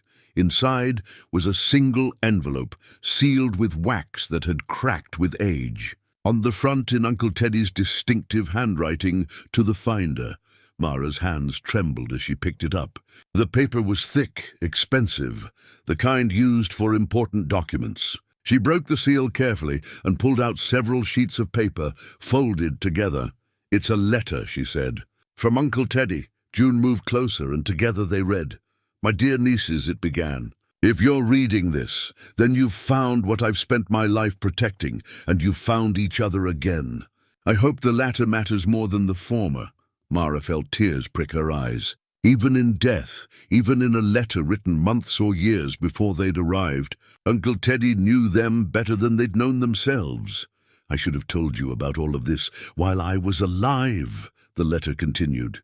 Should have brought you here, shown you the hidden room, explained the covenant our family made. But I was a coward. I'd lived with the secret so long that it had become part of me, and I couldn't imagine sharing it with anyone, even family. Especially family. He went on to explain the full history, how his father had told him on his deathbed about the Davidovich network, about the 7 families who'd agreed to help, about the specific family assigned to the Delaney's, the Weiss family. Samuel, Rachel, and their 2 children, David and Miriam. They arrived in 1938 with what they could carry, Uncle Teddy wrote. Gold coins sewn into coat linings, jewelry hidden in shoe heels, small valuables that represented everything they'd managed to save from their old life. Father told me Samuel wept when he handed it over, not because he didn't trust us, but because giving it away made real what he'd been trying to deny, that he could never go home again. That home didn't exist anymore. The letter described how the Weiss family had settled in Millbrook, how Samuel had found work as a tailor, how the children had started school, how for a few years it seemed they might build a new life. And then the fire, Uncle Teddy wrote. February 1946, their house burned in the night. The official report said a kerosene heater malfunctioned, but there were whispers. The war was over, but hatred didn't end with it. Some people in town hadn't wanted the refugee families here. Saw them as outsiders, as different. I don't know if the fire was an accident or something worse. Neither did Father. But the result was the same. The Weiss family was gone. Mara had to stop reading, overwhelmed. June's hand found hers and squeezed. The letter continued. I spent years trying to find other Weiss family members, cousins, siblings, anyone who might have survived and deserved to know that Samuel's savings were safe. I wrote to every organization I could find. I searched records, followed leads, spent money I didn't have on private investigators. All dead ends. As far as I could determine, Samuel and Rachel's entire extended family was killed in the Holocaust. They were the only ones who made it out, and then they died here, in the place that was supposed to be safe. Uncle Teddy described how this knowledge had broken something in him, how he'd withdrawn from the world, unable to reconcile the cruelty of it, how he'd lived alone with the treasure and the guilt, feeling like a grave keeper for a family with no one left to mourn them. But then I got sick, the letter went on. The doctor said my heart was giving out, appropriate I suppose, since I'd spent decades feeling like my heart was already broken. And in facing death I realized something. The treasure wasn't meant to be buried forever. It was meant to be used to create good in the world, to honor the memory of those who died. This was where the letter took a turn that neither sister expected. I never married because I was afraid, Uncle Teddy wrote. Afraid that if I had a family, I'd burden them with this responsibility. Afraid that I'd fail them the way I felt I'd failed the Weiss family. But in doing so, I cut myself off from the 2 people who might have helped me carry this weight. You, Mara, and you, June. I watched you both from a distance over the years. Saw you grow up, make your own choices, build your own lives. And I saw you grow apart, saw the rift between you widen until you weren't even speaking. It reminded me of myself, the letter continued, of how I'd cut myself off from connection, from help, from love, because I was carrying something I thought I had to carry alone. And I realized that the greatest tragedy wasn't the treasure or even the loss of the Weiss family. It was the loneliness, the unnecessary self-imposed loneliness that had defined my life. Mara was crying now, silent tears running down her face. June's eyes were red and wet, so I made a decision, Uncle Teddy wrote. I left the cabin and everything in it to both of you. Not just to divide the property or the money, but to give you a reason to come together again. To give you a shared purpose, a shared responsibility that would require you to talk to each other, to work together, to remember that you're sisters. The treasure is real, and it's substantial. But it's not the inheritance I'm really leaving you. What I'm leaving you is a choice, the choice I never made. You can carry this burden alone, each of you taking your share and going back to your separate lives. Or you can carry it together, can use it not just for yourselves, but for something larger. Can honor the memory of the Weiss family and everyone like them by helping others who need sanctuary, who need safety, who need someone to keep faith with them. The letter concluded, I know you'll do the right thing. Not because you're saints, but because you're Delaney's, and Delaney's keep their promises. But more than that, I know you'll find your way back to each other. You'll remember that family isn't just blood, it's choice. It's showing up. It's doing the hard work of forgiveness and connection, even when it would be easier to walk away. I love you both. I'm sorry I never told you while I was alive. But maybe this letter, this inheritance, this whole complicated mess I'm leaving you, maybe it's my way of telling you now. Take care of each other. That's the real treasure. It was signed simply, Uncle Teddy. For a long moment, neither sister could speak. They sat on the floor of the hidden room, the letter between them, 50 years of loneliness and regret and love, condensed into a few sheets of paper. He did this on purpose, June finally whispered. The whole thing, leaving it to both of us, hiding this letter, knowing we'd have to work together to figure it out. He was trying to save us from becoming him, Mara said. From spending our lives alone, carrying burdens we were meant to share. June picked up the letter, read the last paragraph again. He's right, you know. About the choice. About what the real inheritance is.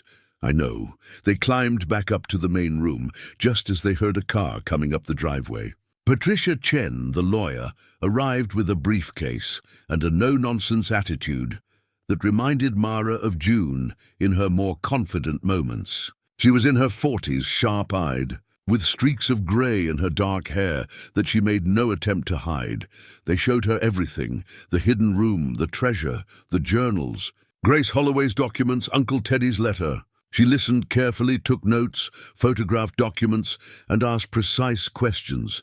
This Palmer character is running a scam, she said finally. The documents he showed you are either forgeries or deliberately misleading. Your inheritance is legally solid. I'll verify with the county clerk, but from what you've told me, there's no question the property and its contents belong to you. So he can't take it? June asked. He can file suit, but it won't go anywhere.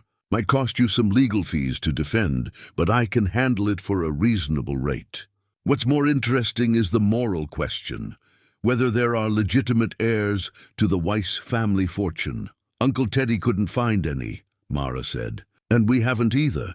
Then legally and morally, after a good faith effort to locate descendants, the property is yours to do with as you see fit. The fact that your great-grandfather was entrusted with it, that your family kept faith for 3 generations, gives you not just legal standing, but moral authority. Patricia packed up her briefcase. I'll do some more research on my end. Verify everything. Prepare a response to Palmer if he follows through on his threats. But honestly, I think once he realizes you have counsel and documentation, he'll back off. These types usually do. After she left, the sisters sat on the porch in the late afternoon sun. The letter lay on the table between them, its words still echoing. So what do we do? June asked. Mara thought about Uncle Teddy, about a life spent in isolation and regret, about her own life, the years of bitterness and exhaustion. About June's endless wandering, always searching for something she couldn't name. We do what he asked, Mara said. We use it for something larger. We set up a fund, help refugees, honor the covenant in a new way. And we keep enough to change our own lives, to give ourselves the security and peace we've never had. We do both, together, June repeated. She reached for Mara's hand, and this time, when their fingers intertwined, it felt natural, easy, like coming home. Inside the cabin, in its hidden room, the treasure waited. But out here, in the golden light of late afternoon, the real treasure had already been found. 2 sisters, given a second chance by an uncle who'd never had one himself. 2 sisters, choosing connection over isolation, choosing to honor not just the dead, but the living. Uncle Teddy's final gift was complete. The 10th day began with a phone call that changed everything. Mara's phone rang just after dawn, waking both sisters. She fumbled for it in the dim light, saw Patricia Chen's name on the screen.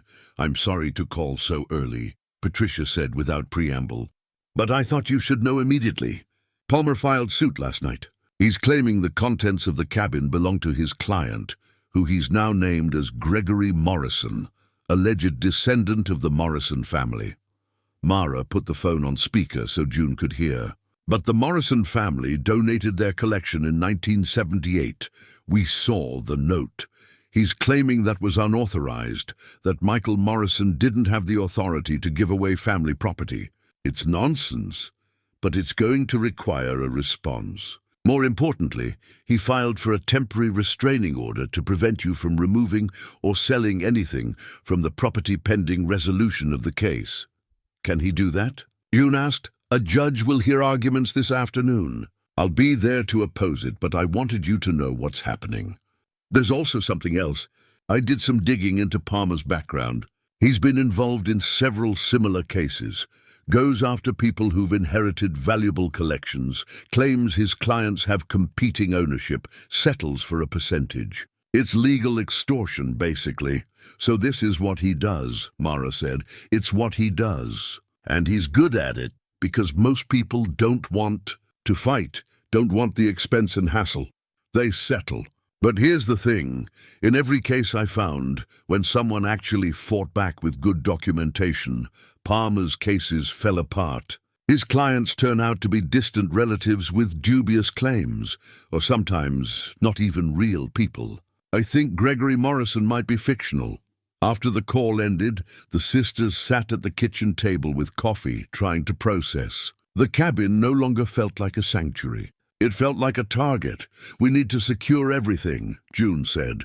"Photograph every item, document exact locations, create a complete inventory. If this goes to court, we need proof of what we have."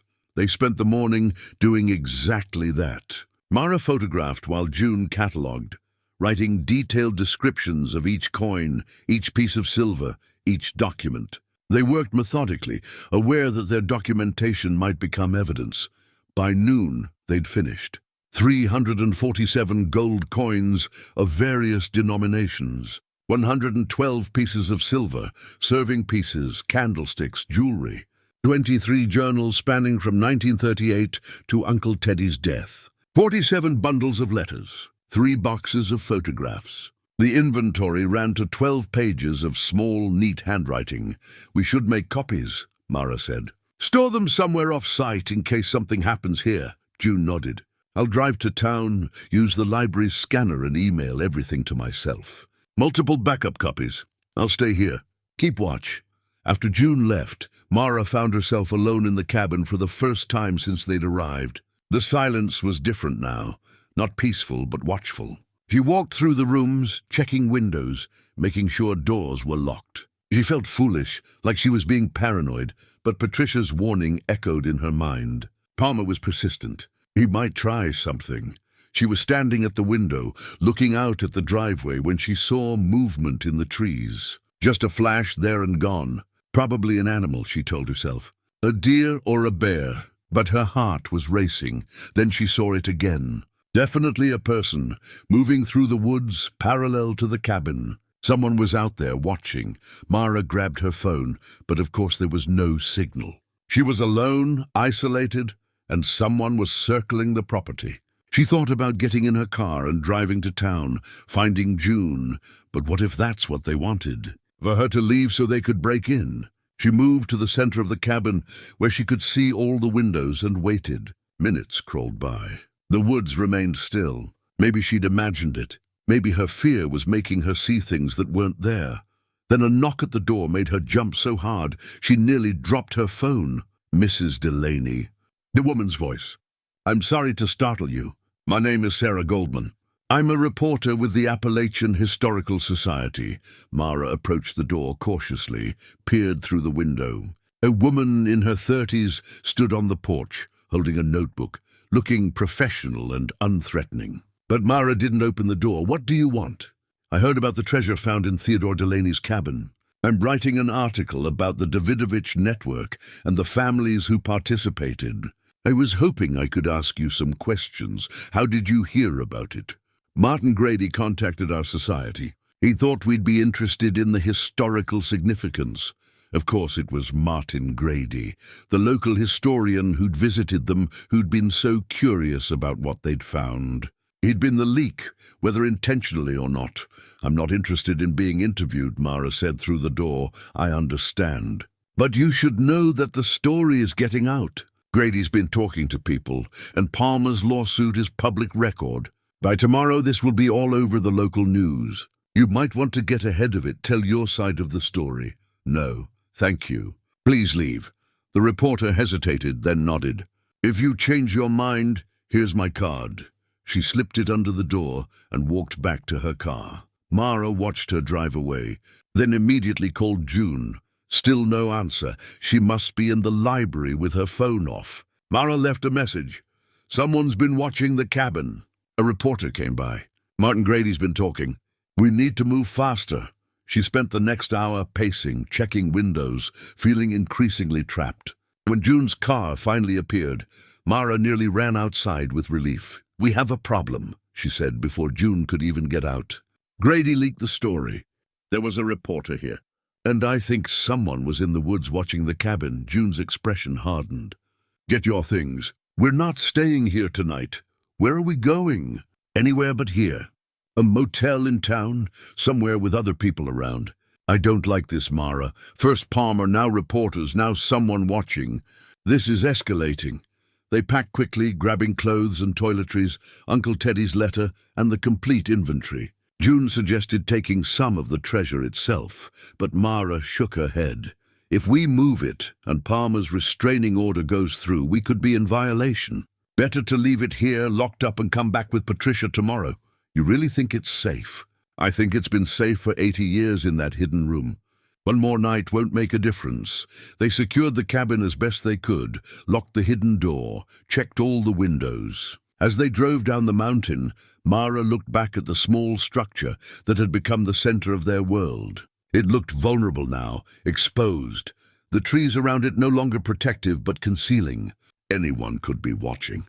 Anyone could be planning. The motel in Millbrook was basic but clean, and most importantly, it had other people around. A desk clerk, other guests, the diner next door staying open late. They got a room with 2 beds and spent the evening reviewing their documentation, preparing for whatever came next. Patricia called at 8. Judge denied the restraining order, said Palmer's evidence was insufficient and his client's claim was too speculative. "You're free to do what you want with the property." "That's good news," Mara said, feeling some of the tension ease. "It's a temporary victory. Palmer can refile with better documentation, or his client can file a direct lawsuit. But for now, you're in the clear. I'd suggest moving quickly on whatever you plan to do. The longer this sits, the more time Palmer has to build a case."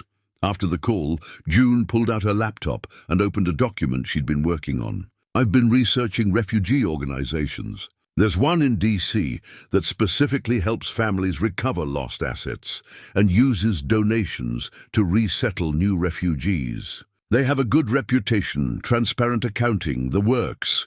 You think we should donate to them? I think we should partner with them. Set up a fund in the Weiss family name, administered by them, but with us having input. Donate 40% of the treasure's value like we discussed, keep 30% each. They can help authenticate everything, provide documentation that we acted in good faith, and make sure the money actually helps people." Mara listened to the plan, impressed by how thoroughly June had thought it through. Her sister, who'd always seemed to be drifting, had found focus and purpose in this. They both had. "There's one more thing," June said hesitantly. "I've been thinking about the cabin, about keeping it. Keeping it? I thought we agreed to sell it. That was before. Before we understood what it meant, what Uncle Teddy wanted. What if we kept it? Fixed it up, made it a place where we could both come, both use. A way to stay connected." Mara started to object, the practical concerns flooding in immediately. The cost of maintenance, the repairs needed, the distance from their lives. But then she stopped herself. Practical concerns had ruled her life for so long that she'd forgotten how to dream, how to want something just because it mattered. "Okay," she said. Okay, we keep the cabin, together." June's smile was worth every impractical concern, every future headache. Together, she repeated. They fell asleep with the television on low, providing background noise and the comfort of voices.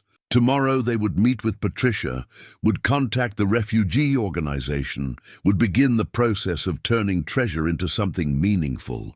Tomorrow they would face whatever Palmer threw at them with documentation and determination. But tonight they were just two sisters in a cheap motel room, having found their way back to each other through a path of gold coins and old letters and a lonely uncle's final gift. The treasure that had started as a burden was becoming something else, a bridge, a purpose, a way forward. Outside, the mountains stood dark against the stars, and somewhere up there the cabin waited, holding its secrets. Keeping faith with the past while pointing toward a future neither sister had imagined possible just 10 days ago. The 11th morning brought clarity. Patricia called at 7 to tell them Palmer had made his move, a formal lawsuit filed in county court, complete with what he claimed was a deed proving Morrison family ownership of the cabin and its contents. "He's going all in," Patricia said. "But I need you to see something.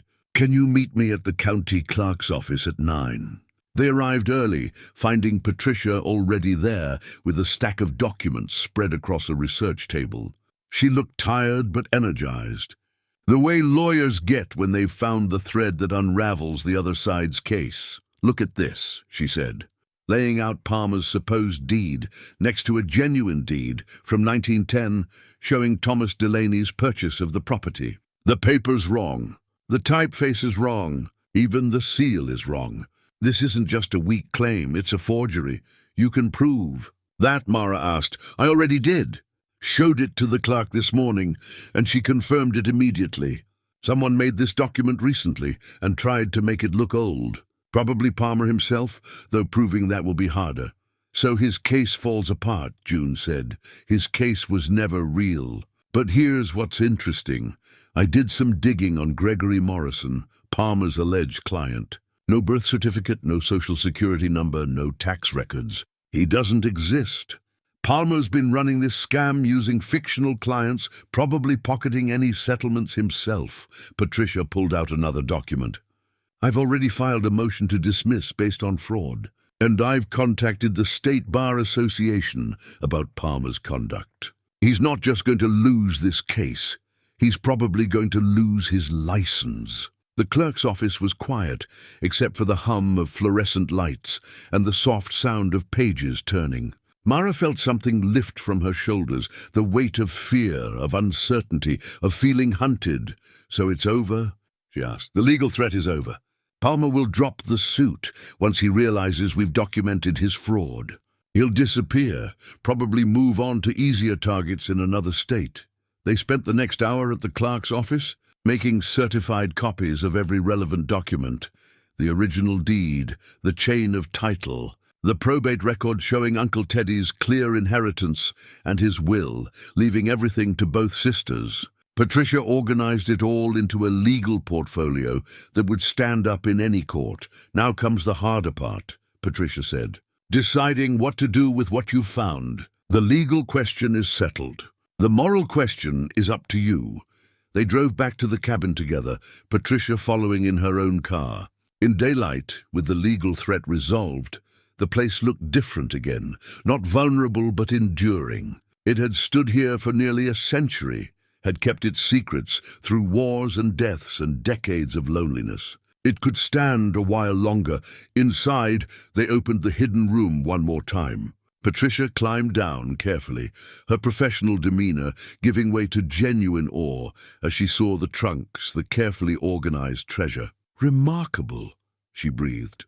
"That your uncle kept all this safe for so long. He didn't just keep it safe," June said.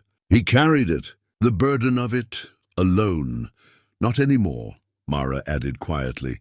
They brought up one of the coin bags, and Patricia examined several pieces. "You'll need professional appraisal, but I have a colleague who specializes in estate valuations. Someone trustworthy who can document everything for tax purposes and for your intended donations." "How long will all this take?" June asked. "Appraisal, maybe 2 weeks. Setting up the fund, another month. But you can start the process now. Contact the refugee organization. Explain what you have and what you want to do. They'll have procedures for this kind of donation. Patricia left them with a list of next steps and a sense that the path forward, while still complicated, was clear. As her car disappeared down the driveway, Mara and June stood on the porch, looking out at the mountains. "We should call them," June said. "The refugee organization. Start making this real." Mara pulled out her phone, but June stopped her. "Not yet. First, there's something else we need to do." "What?" "Find out who was watching the cabin yesterday, and have a conversation with Martin Grady about his loose lips." They drove to Grady's house. June had looked up his address in the library directory. He lived in a neat ranch house on the edge of town, with a historical marker in the front yard and a garden that suggested he spent his retirement carefully tending things, he answered. The door with a friendly smile that faded when he saw their expressions. "Miss Delaney, both of you. Is everything all right?" "May we come in?" Mara asked. It wasn't really a question. Grady's living room was exactly what they expected. Bookshelves covering every wall, filing cabinets in the corners, photographs and documents organized in plastic sleeves. The room of someone obsessed with preservation, with capturing and cataloging the past. "You've been talking about our discovery," June said without preamble. To reporters, to historical societies, to whoever would listen. Grady had the grace to look uncomfortable. "I may have mentioned it to a few colleagues. The historical significance isn't yours to share," Mara interrupted.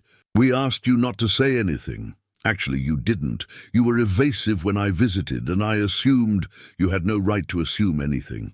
He was quiet for a moment, then nodded slowly. "You're right. I apologize. I got caught up in the excitement of it, the Davidovich network, the covenant of families, the treasure itself. It's exactly the kind of history I've spent my life trying to document. But it wasn't mine to tell. Did you tell Palmer?" June asked. "Or lead him to us somehow?" "Palmer? The investigator?" Grady looked genuinely surprised. "No, I've never met the man. Why would you think he knew about the treasure?" "Someone told him we'd found something valuable." Grady shook his head firmly. "It wasn't me. I told Sarah Goldman at the Historical Society, and I mentioned it to a few people at the library, but I didn't give any details. Certainly nothing that would interest a private investigator." Mara and June exchanged glances. "If it wasn't Grady, then who? And how had Palmer known to target them?" "There's something else," Grady said, standing and moving to one of his filing cabinets. "Something I should have told you when I first visited, but I wanted to confirm it first." He pulled out a folder and handed it to them. Inside were photocopies of old letters, some in German, with English translations attached. "These are from the archives of the Holocaust Memorial Museum," Grady explained. "Correspondence from the Weiss family before they came to America. Samuel wrote to his sister, who was trying to get papers to emigrate to England. She didn't make it. She died in Theresienstadt in 1943. But her letters survived, and in them, Samuel mentions the arrangements your great-grandfather made. The promise to keep their valuables safe." June read one of the translated letters aloud. "Thomas Delaney is a good man. He has agreed to hold what we bring with us until we are settled and can reclaim it. Rachel worries about trusting strangers, but I remind her that sometimes strangers become family. If we die, if something happens, I pray that the Delaney family will use what we left them to help others as they helped us." The words hung in the air. Samuel Weiss, writing in 1938, had already accepted the possibility of death. He had already given permission for the treasure to be used for good if his family couldn't reclaim it. "I thought you should know," Grady said, "that you have not just legal authority, but their explicit blessing. They wanted it used to help others." Mara felt tears on her cheeks and didn't bother wiping them away. "Thank you for showing us this. I'm sorry I shared your story without permission, but I'm glad you found it. Glad you're honoring it." As they left Grady's house, carrying copies of Samuel's letters, both sisters felt the weight of responsibility settle more firmly but more comfortably on their shoulders. This wasn't just Uncle Teddy's gift. It was Samuel's gift too. A gift given freely, with hope that it would eventually serve a larger purpose. Back at the cabin, they made the call to the refugee organization. They explained what they had, what they knew of its history, what they wanted to do. The woman on the other end listened carefully, asked thoughtful questions, and finally said, "This is exactly the kind of recovery and donation that honors both the original owners and the families who protected their legacies. We'd be honored to work with you." The process was beginning. The treasure would be appraised, authenticated, documented. A fund would be established in the Weiss family name. Refugees would be helped, just as Samuel and Rachel had once been helped. And two sisters would keep faith with the past while building something new for the future. The 12th day brought closure in an unexpected form. They were at the cabin, beginning the process of preparing the treasure for appraisal, when Grace Holloway's truck came up the driveway. But this time she wasn't alone. An elderly man sat in the passenger seat, moving slowly as Grace helped him out. "This is Rabbi Goldman," Grace called out as they approached the porch. "He's driven up from Asheville. Says he has something important to tell you." The rabbi was in his 80s, bent with age, but with eyes that were sharp and kind. He moved carefully up the porch steps, leaning on a cane, and Mara hurried to help him to a chair. "Thank you, my dear," he said, his voice carrying a slight accent that spoke of origins far from these mountains. "I heard about your discovery, about the Weiss family treasure, and I felt I needed to come in person to tell you something that might matter to you." He settled into the chair with a sigh of relief. Grace stood beside him protectively, and Mara recognized the gesture.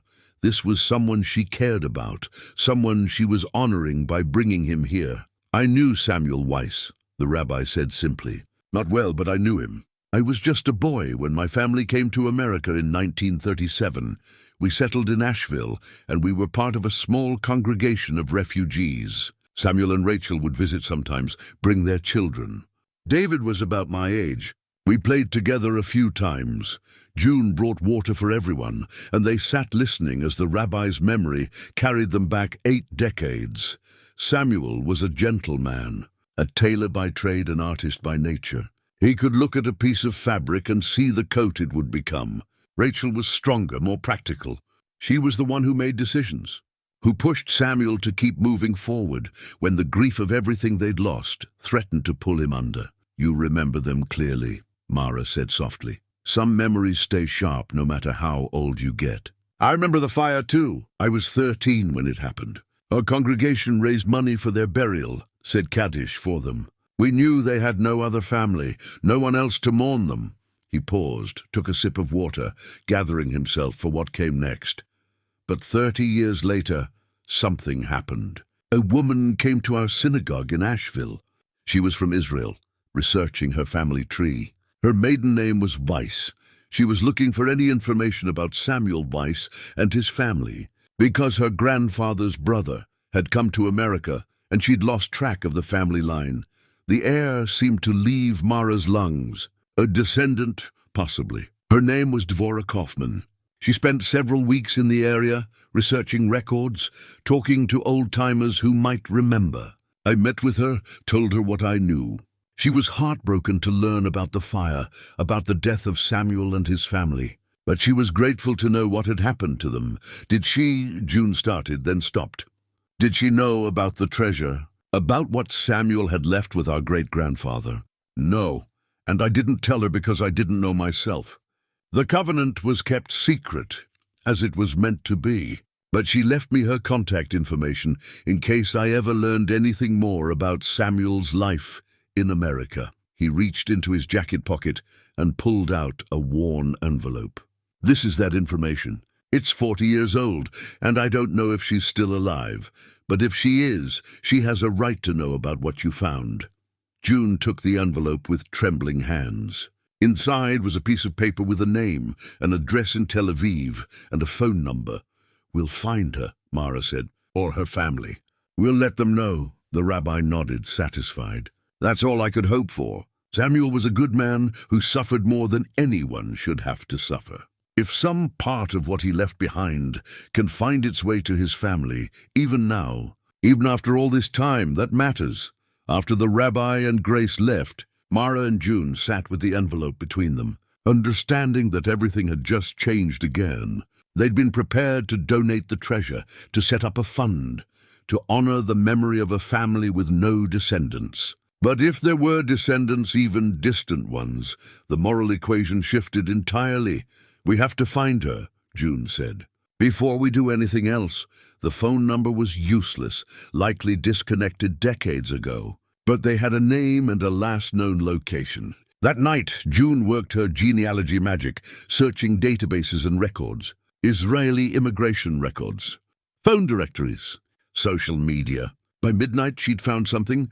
Devorah Kaufman, born 1930, immigrated to Israel in 1952, June read from her screen. Married, had 3 children, died in 2003.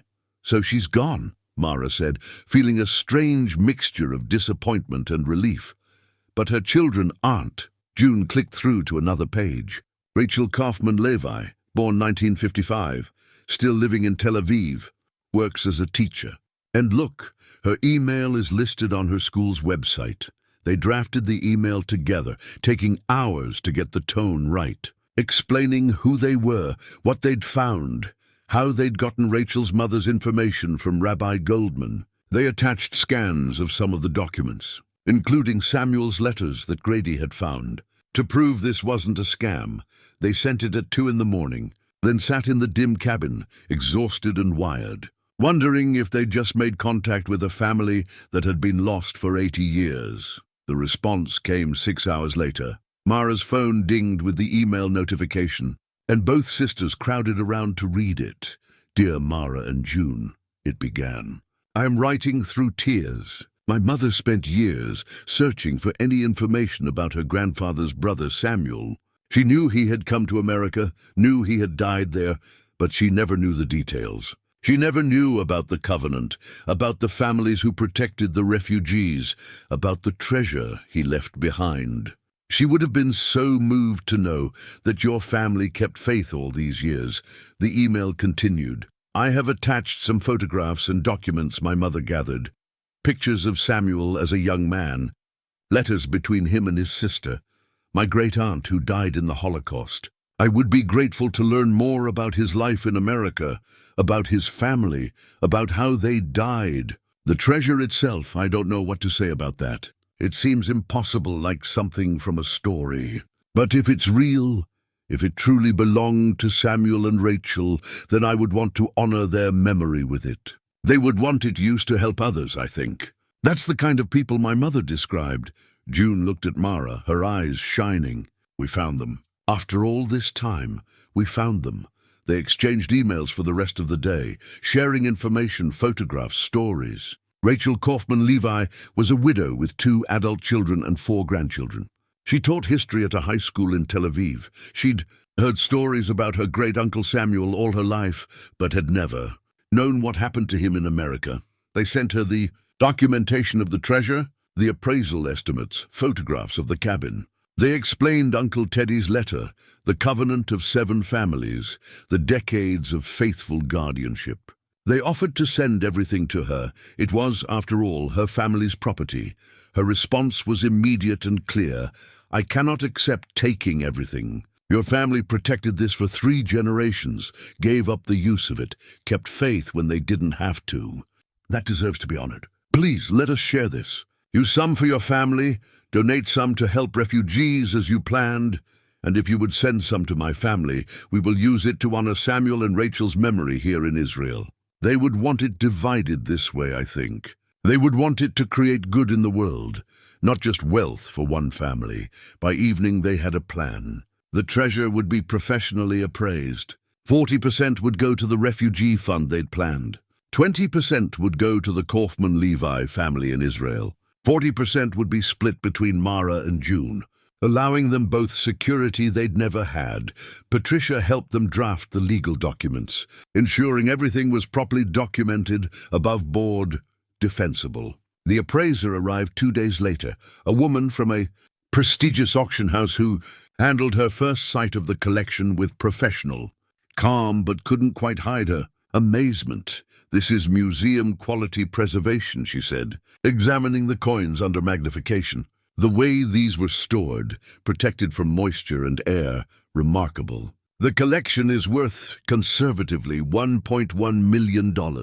Possibly more at auction. The number hung in the air. Life-changing money, even divided 5 ways as they planned.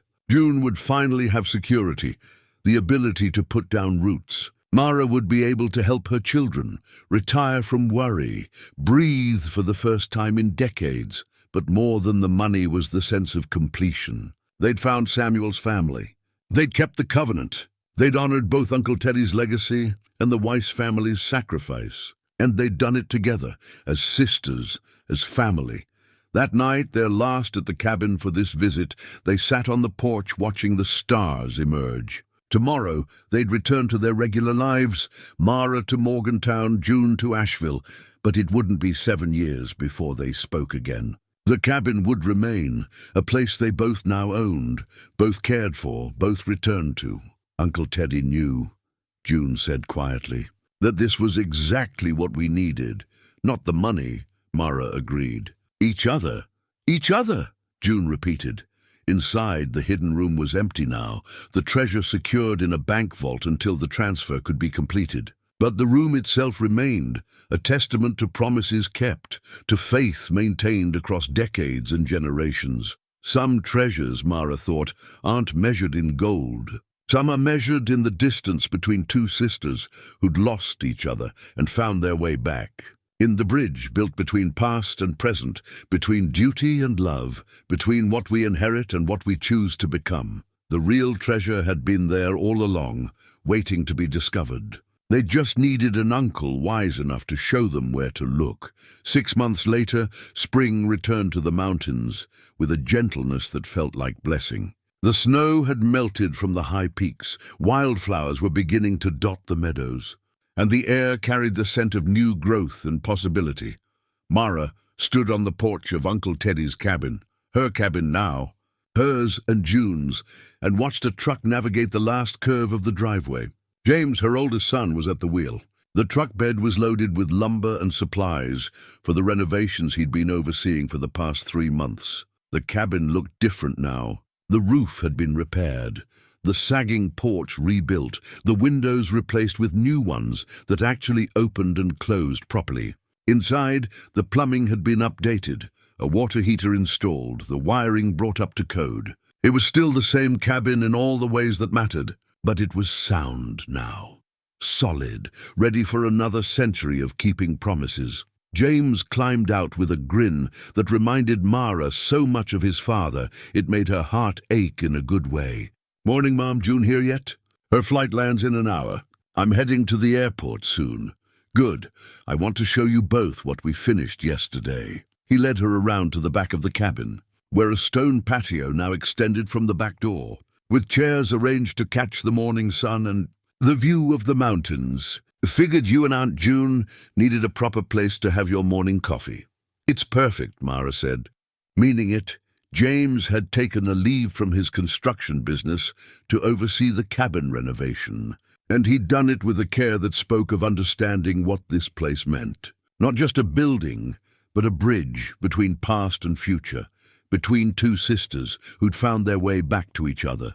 The legal matters had been resolved with surprising smoothness. Palmer had withdrawn his lawsuit within days of Patricia's fraud documentation, and they'd heard he'd left the state. The appraisal had held at $1.1 million. The transfers had been completed, $400,000 to the refugee fund, $220,000 to the Kaufman-Levi family in Israel, and $190,000 split between Mara and June, after taxes and legal fees, $95,000. It didn't sound like much when people talked about lottery winners or inheritance windfalls. But for Mara, it had meant paying off the house, helping James and his siblings with some of their debts, and finally, not having to work 3 jobs to survive. She'd retired from the home health aide position. She volunteered now at a refugee resettlement agency 3 days a week, but the rest of her time was hers. June had used her share differently but no less meaningfully. She'd put a down payment on a small house in Asheville, the first property she'd ever owned. She'd gone back to school, taking classes in social work. And she visited the cabin once a month, sometimes for a weekend, sometimes for a week, making it the anchor she'd never had before. Mara drove to the airport, windows down, radio playing softly. The road that had seemed so foreign and threatening when she'd first driven it 6 months ago now felt familiar. She knew which curves were sharp, which straightaways allowed for speed, where the deer liked to cross at dusk. June emerged from the terminal looking tanned and relaxed. She'd just returned from Israel, where she'd spent 2 weeks with the Kaufman-Levi family. They'd invited both sisters, but Mara hadn't felt ready for international travel. June had gone as their representative, carrying gifts and photographs and stories. "You have to see the pictures," June said, as soon as she got in the car, pulling out her phone before she'd even fastened her seatbelt. "Rachel and her family, they're wonderful. They took me to Yad Vashem, the Holocaust Memorial. There's a whole section about the people who helped refugees, the networks, like the Davidovich group. I cried for an hour." She scrolled through photos. Rachel, a woman in her late 60s with kind eyes, and Samuel Weiss's smile. Her children and grandchildren gathered around a dinner table, welcoming this stranger from America who'd brought them news of family they'd never known. A ceremony at their synagogue, where they'd dedicated a memorial plaque to Samuel, Rachel, David, and Miriam Weiss. "They want to visit next year," June said. "Come see the cabin, see where Samuel and Rachel lived and died." I told them they were always welcome. Of course they are. They drove up the mountain as the afternoon sun slanted through the trees. The cabin came into view, looking more cared for than it had in decades. June gasped when she saw it. "James finished yesterday." "Wait until you see inside." The interior had been opened up slightly, walls removed to create better flow while keeping the cabin's essential character. The kitchen was modernized but still small, still cozy. The bedroom that had been empty now held 2 twin beds, making it a proper guest room. Uncle Teddy's bedroom remained mostly as it was, with his simple bed and dresser, but cleaned and refreshed. They decided to keep it as a memorial to him, the man who'd made all of this possible. But the most significant change was in the main room. James had built floor-to-ceiling bookshelves along one wall, and they'd filled them with the journals, the letters, the photographs, everything that documented the covenant and the families who'd kept it. It was a library now, an archive of promises kept, and in the center of the shelves, under glass, were 2 items: Uncle Teddy's letter to them, and one of Samuel Weiss's letters from 1938. The one where he'd given permission for the Delaney family to use the treasure to help others if his family never reclaimed it. "It's beautiful," June whispered. That evening, they cooked dinner together in the improved kitchen. Pasta with fresh vegetables, garlic bread, a salad. James joined them, and then Grace Holloway arrived with a pie she'd baked, and Martin Grady showed up with a bottle of wine and an apology he'd made several times already, but felt he needed to make again. "I should have been more discreet," he said, for probably the 10th time. "It worked out," Mara assured him, also for the 10th time. "And your research helped us find Samuel's letters. That mattered." They ate on the new patio as the sun set, telling stories and laughing and planning. Grace talked about the Historical Society's new exhibit on the refugee families. Martin shared updates on his ongoing research into the other 5 families who'd been part of the covenant. James showed them plans for a small workshop he wanted to build next to the cabin, a place where both sisters could work on projects when they visited, after everyone left. Mara and June sat alone in the gathering darkness, watching stars emerge one by one. "I've been thinking," June said, "about making this more than just our place. What if we opened it up sometimes?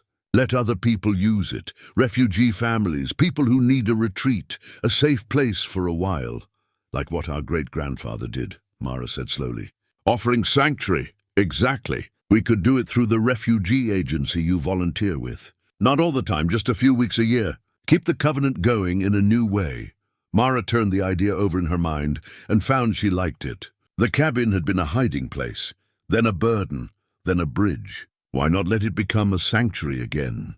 "Let's do it," she said. Inside the cabin, they'd left the hidden room open. There was nothing to hide anymore, no secrets to keep. But they'd preserved it anyway, lining the walls with photos and documents, turning it into a memorial space. A reminder that some promises last generations, that faith kept in darkness eventually finds light.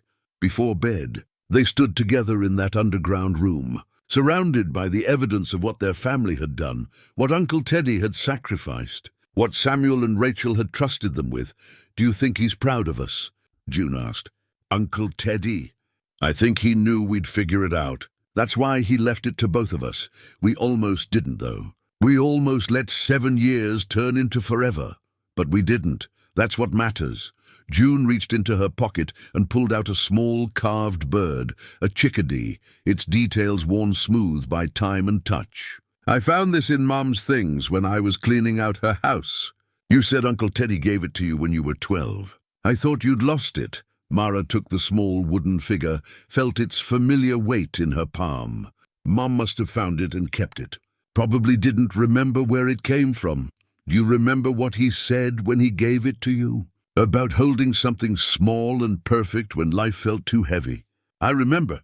I think that's what he gave us. Not the money, not even the cabin. He gave us each other back. Something small and perfect to hold on to when life gets too heavy."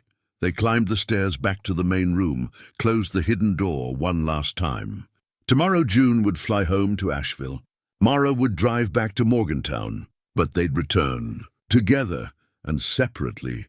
They'd keep coming back to this place that had saved them from becoming their uncle, alone, isolated, carrying burdens meant to be shared. Mara walked through the cabin one more time before bed, touching the new walls, the old beams, the shelves that held so much history. Outside, the mountains stood dark against the stars, ancient and enduring. Inside, everything felt both new and timeless. She thought about Samuel Weiss, who'd entrusted his fortune to strangers and found family. About Uncle Teddy, who'd lived alone to teach them not to. About Grace Holloway, who'd kept faith across generations. About Rabbi Goldman, who'd remembered a boy from 80 years ago. About all the people whose choices and sacrifices had led to this moment. 2 sisters, reunited, standing in a cabin that had kept its promises. In her pocket, the wooden chickadee felt warm from her touch. She'd keep it close now, this small, perfect thing that connected her to an uncle she'd barely known, but who'd known her well enough to save her. The light in June's room clicked off. The cabin settled into nighttime sounds, wood creaking, the wind in the pines, small creatures moving through the darkness. Mara climbed into bed and closed her eyes, feeling at peace in a way she couldn't remember ever feeling before. Tomorrow would bring its challenges, its complications, its ordinary struggles. But tonight she was here, in this place that had taught her that treasures come in many forms. That family is a choice we make over and over, that keeping faith with others, with ourselves, is the most valuable inheritance we can leave.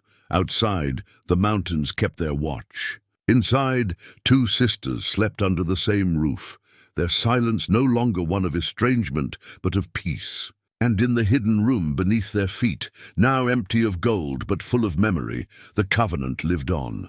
Some promises once made are never truly finished. They simply transform, passing from one generation to the next, from one form to another, always pointing toward the same eternal truth, that we are not meant to carry our burdens alone.